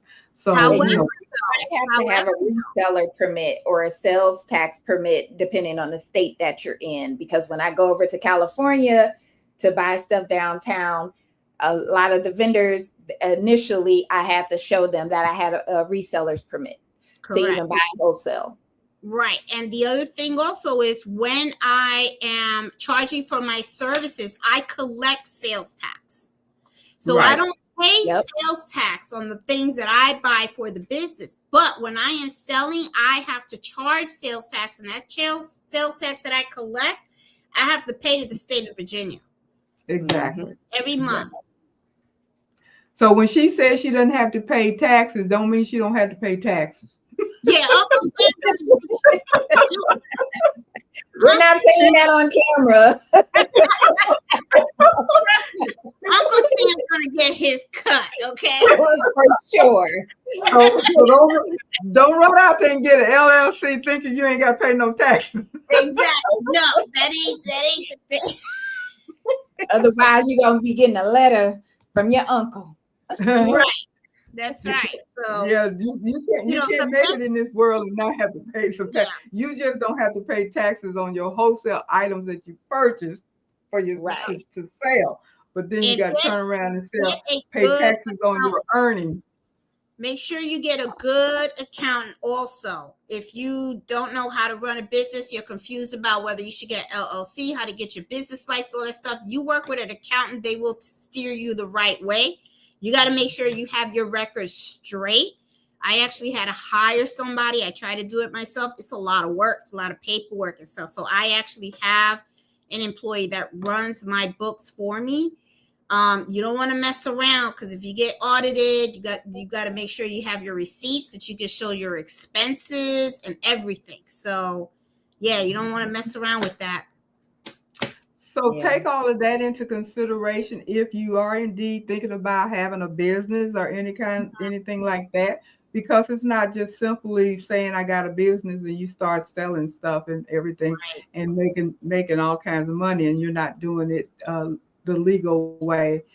You can get in a whole lot of trouble. And don't compare your business to somebody else's business, or don't start your business based off of what somebody else may be doing or what they're making, because you don't know what goes on behind the scenes. You don't know what they're paying. You don't know. You just don't know. So do not compare your business to what you see somebody else is doing, because that 9 times out of 10 is not going to be the case for you. Mm-hmm. And don't jump into business just because you think you're going to get rich off of it. It's a lot of work. It's a lot of work, and it's commitment. Is time. I mean, it's commitments. You work for yourself harder than you work when you're going out of the home working, because you are responsible for everything. You have to make sure that you have to be on point with everything. When you go to work, you're responsible for whatever that is you have to do that day. Then you come home and you're done. If you have a business in your home or whatever, you're responsible for everything that has to be done. And so just make sure that's something that you're ready for, because I know, like I said, I don't really consider myself having a business because I don't have that much, and I'm not upset about it, because I think about, for me personally, I don't think I would be happy doing the same thing every day, day in and day out, day in and day out, day in and day out, the exact same thing. That would not be fun for me. To me, it would eventually become boring. How many more towels I got to do? Oh, I got another stack coming up. What I got tomorrow? I got some more towels. Yeah, okay.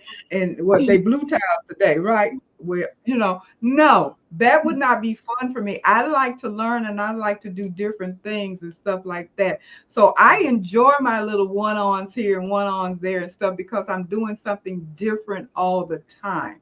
And that's what I enjoy. So, But that's just me. If you want to have a business and stuff, really pay attention to the ones that are successful in their business. Watch them. If you have the opportunity to talk to them, there are people that have courses that they're offering, telling you how they have become successful and what they've done.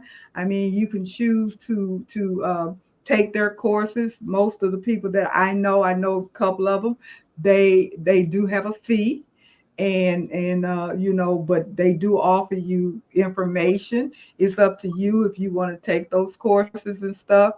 But I would check it out to make sure it's something that is going to be beneficial to you, because they're not cheap.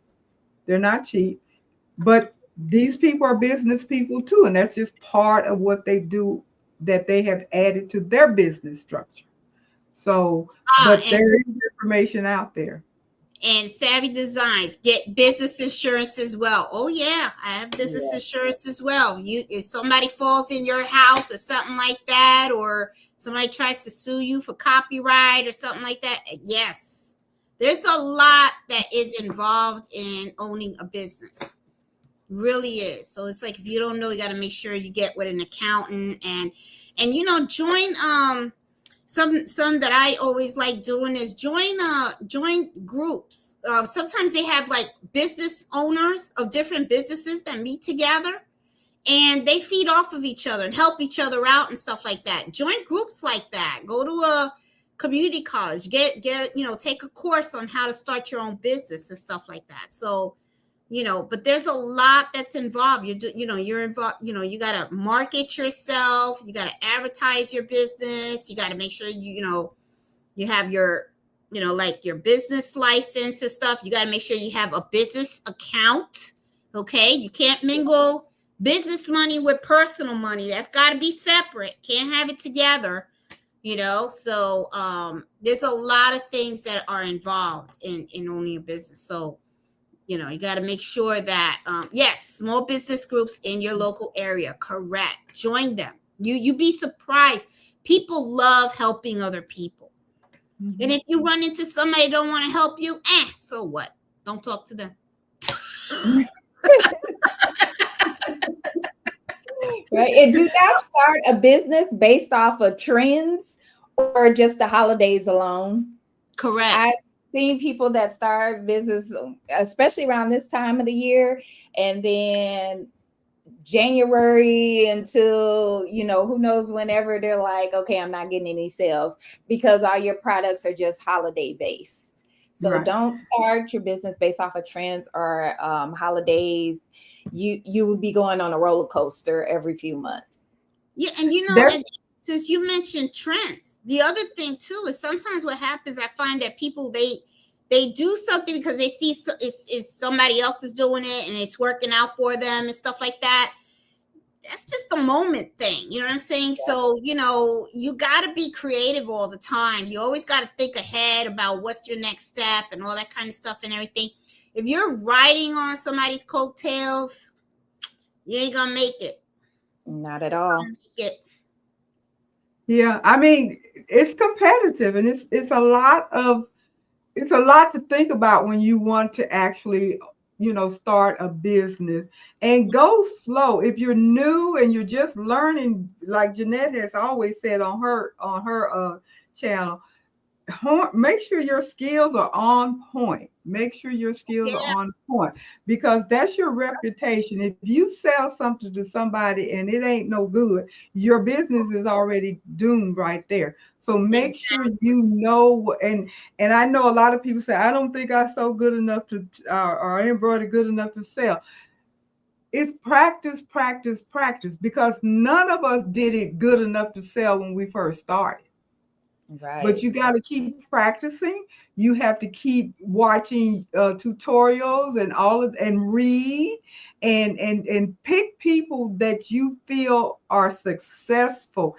Everybody that has a YouTube channel telling people how to do something is not necessarily going to be the best people to watch. You have to pick and choose the type of people that you watch. Look at how you want your business to be and follow those people that are doing stuff the way you feel comfortable. Would you buy from that particular person? Then that's the person that you need to watch to learn from. If you're watching a channel of somebody and they're running their whatever it is that they're doing, their YouTube channel and stuff, and it's all discombobulated and stuff is all awry and everything, I personally would be a little leery. I would, because I want to watch somebody that at least looks successful. They're doing something that is, they're successful. They're doing what they want to do and they're making money off of it and they're happy. They're not just in it for the moment and they're going to run out of it or something like that. If you're wanting to do it and you want to grow. Now, if you're just doing it for a hobby, then it really doesn't make any difference who you watch if you're trying to learn how to do something. If you're just wanting to learn how to, embroider on a tile or stick some rhinestone on a cup or whatever it is that you're doing. If you're not trying to learn how to do it to sell, then it doesn't matter. But if it's something that you want to do to sell, pick the best people that you can find. And it's so many people out there, so many channels. Just, go through it and see if that person impressed you. Is the results of what they did that impress you? Then those are the people that you need to be watching. At least that's my recommendation, and that's how I do it. I don't have a whole ton of people that I watch. I've seen several different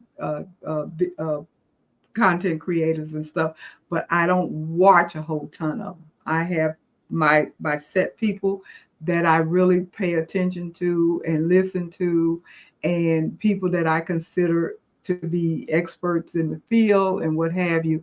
And then that's kind of how I take from there and follow what the rules are. Regardless of whoever you're watching, always test your products before you post it on your website, before you try to sell anything to anybody. If you're doing embroidery, put it through the wash test, wear it. How does it hold up? Do you need to use a different stabilizer, or do you need to adjust your tension? Yep. Test your products, regardless of if you're selling tumblers, if you're doing embroidery, if you're making blankets.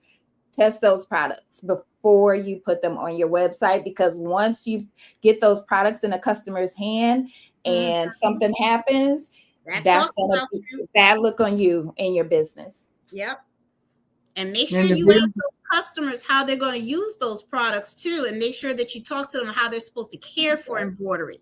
Not everybody knows how to care for embroidery. They'll just put it in a wash and a dryer, and they'll put it with like a bra or something that has a hook on it, and then it'll like pull on the thread. You got it, just if you know that your stitching is not top quality, you're not ready.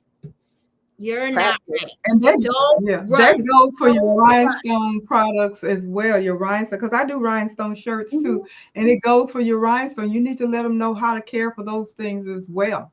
Yes. Because the stones will come off if you don't take care of your product. Yes. So you have to be careful with all of that. And believe it, sublimation is the same way, because I actually have some cups that they're peeling. And why is that? You were told they don't, it doesn't peel off, but it does peel off. So, but that's one of the reasons why I stopped doing the sublimation, because when I did sublimation shirts and I was testing them out, when you first press the shirt, and it could be that maybe it's my machine and the ink I was using. When I first pressed the shirt, the colors were very vibrant. They looked really nice. Put them through the wash and dryer, and then I noticed the colors started to fade, And to me, it wasn't good quality. So that's why I was like, this is just not something that I'm going to offer, because I am really, really strict about that. It's like everything that comes out of my shop, that talks about me. And it's not just talking about me when the person comes to pick up that item. That thing's going to be speaking about me for the life that person has that item, because I don't want them to come out and go, oh, she did a crappy job, or look, it comes off, or whatever. You know what I'm saying? So that's why I was like, I know embroidery is my thing. I know embroidery inside out. I'm going to stick with what I know. I know I'm good at it. you'll know when you're confident enough. That's when I say step out, because you only get one time to make a first impression, and people talk. I mean, they may not say it in front of your face, but trust me, once they turn around, they get in their car, they're on their cell phone talking to their girlfriends or whatever, and they talking about you. Okay, so you want it to be in a positive way and stuff. So don't, if you're not sure, then keep practicing,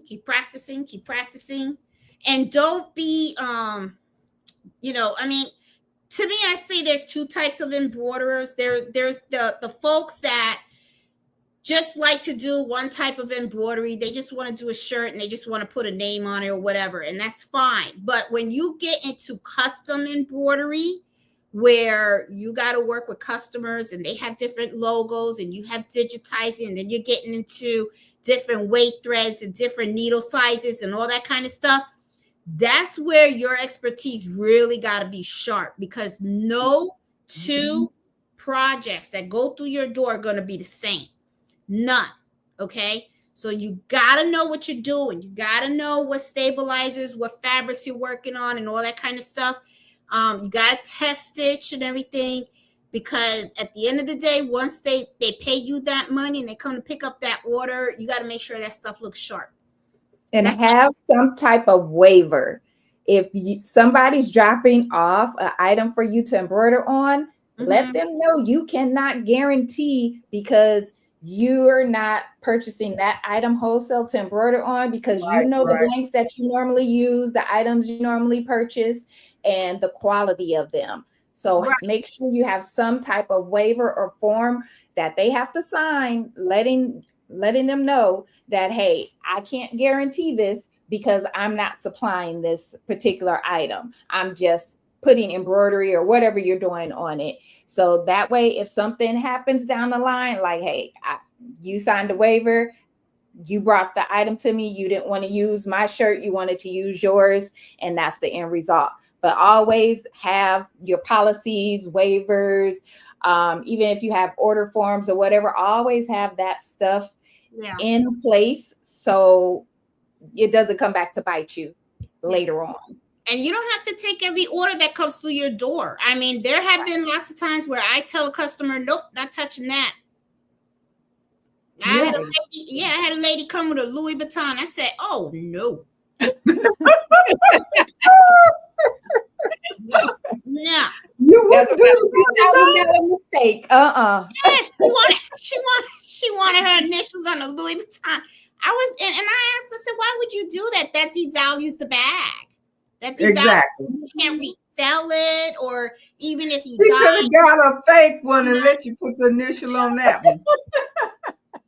Because I have embroidered on purses, but I guarantee you it was not a Louis Vuitton. I had one that came with a Louis Vuitton, and I have some Louis. I'm like, no. I ain't touching that, because I know how much those bags cost. Right. Yeah. That's an expensive mistake to make if you made one. Yeah, exactly. I would be sick forever but that depends upon. I personally would not take items for me. That's just how I am. Something that is over my budget. Yeah, if it's over my budget, you bring it to me. I'm not going to do it, because I don't want to be responsible for having to replace it. Yeah. Because if I mess it up, that's on me. And if I mess it up. I've had customers even come to on the other end where they bring me the most cheapest shirts. That too. Okay. Where I know for a fact that it's gonna look a hot mess when you get done with it. Yeah, and it's gonna shrink after the first wash. I had that situation too, where a person brought me. I mean, I don't even know what this mess was made out of, and they wanted it embroidered, and it wasn't. It was a relatively dense design as well. It's like, this is not going to work, and I wouldn't do it. Because this person was difficult. Somebody's crying, laughing so hard they're crying. Like I said, I'm honest, okay? I go there. It's just, no, I won't do it. I mean, they'll come to me with a shirt from Walmart that's so thin then I'm like, are you kidding me? I probably have to put like 20 sheets of stabilizer to get this. And then they're gonna see it. They're gonna see this big old placard across the chest because you got so much stabilizer on it, just so you can just so you can stitch it. So yeah, you have to. These are just turn things down that the orders. If you're not, and even if I'm gonna be honest, sometimes I've even turned down orders because I don't even like the person. Because I'm serious, because you could always tell the attitude, you know what I'm saying? Like like they, you're not going to be able to please them. It's going to be a problem. You're not going to be able. That's a problem customer. I've had them too. You cannot please them and they want you to do it so they can come back and tell you they don't like it, so they don't have to pay for it. But I don't tell them I don't like them. I don't tell them that. Okay, what I tell them is I'm just booked for the next 6 months, so I can't do it. Oh my God, for the next 6 months. You leave no wiggle room. Exactly. Because you can always, you can tell a person's demeanor, personality, and stuff. I could already tell when people sometimes approach me, like the kind of questions they ask and everything. You could kind of tell, they're gonna wiggle the price. They want to get over. Or they want something for nothing, or you know what I'm saying. You could tell when they're trying to play. I could tell through an email. Exactly. Or they just want to waste your time. I'm like, I ain't got time for that kind of stuff. So I'm like, nope. I'm like, no. Yeah, that is true. So it's some of everything. Yeah. But so when it comes to running a business, though, you got to think of all that. You're gonna sometimes run into some characters and stuff. You got to know how to handle it. That is true. Mm-hmm. That is true. I am so happy you ladies agreed to come on tonight. This has been absolutely wonderful. I've had so many people commenting about how awesome this is, how much they enjoyed this live tonight. I have enjoyed it as well. I'm so glad I got a chance to meet you, Sean. It's so wonderful. Let's not make this the last time. Too. I gotta subscribe to your channel. Yeah, and I subscribed to yours. You popped up when I was searching something, and I was like, "Oh, she's going live." And I caught some of your replays. I was like, "Oh, okay, I can rock with her." Okay, tell the truth. Tell the truth. You said, "Damn, she could talk a lot." She a hot mess just like me. I was like, "Hey, do your thing." Now, you came on here and said you were an introvert. Now I know. Jeanette and I are not introverts. We did a live, just the two of us together, and we were cracking up the whole night. A lot of the people that watch me watch her. A lot of people that watch her watch me. So we kind of share an audience base anyway. So it was really, really wonderful. And thank you guys that watched Sean, that came on to support her, because you're supporting me as well. And I thank you and appreciate it. And if you don't mind, if you want to, please subscribe. It don't cost you nothing. And thumbs up, they're very important. And come back, check out my channel. I'm Shirley's Threadwork. I have some videos up there. Check out my channels. I have several lives. All of that. I do a live every Tuesday night, 8:00 Eastern Standard Time. And we talk about any and everything. And I take questions. Like I said, I support anybody that's out there that's doing their own thing, because we all need help. There's enough room out here for all of us. There's enough business out here for all of us. So nobody is stepping on anybody. We're not even in the same town. We ain't even in the same state. So we're not stepping on nobody's toes here. So, that's just the way I am. I do want to appreciate that. I'm looking at all of these names of people that I don't know. So I know these people. A lot of these people must be coming for you, Sean. So I do thank you so much for inviting them to come and watch, and for you all to come out and support her and support me. And we will be doing this again at some point, hopefully. And I don't want to hold them forever, because we've actually been on here 2.5 hours. I normally do it 2 hours. I'm doing one of your things, Jeanette. I know. Well, everybody's like, Jeanette, we gotta go to sleep. What's up?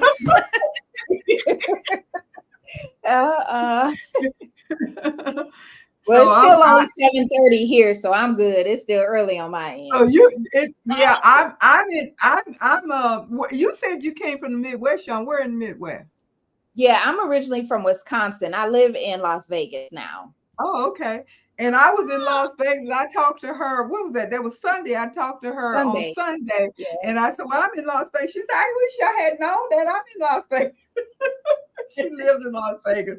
I didn't know that. So anyway, but yeah, this has been really nice.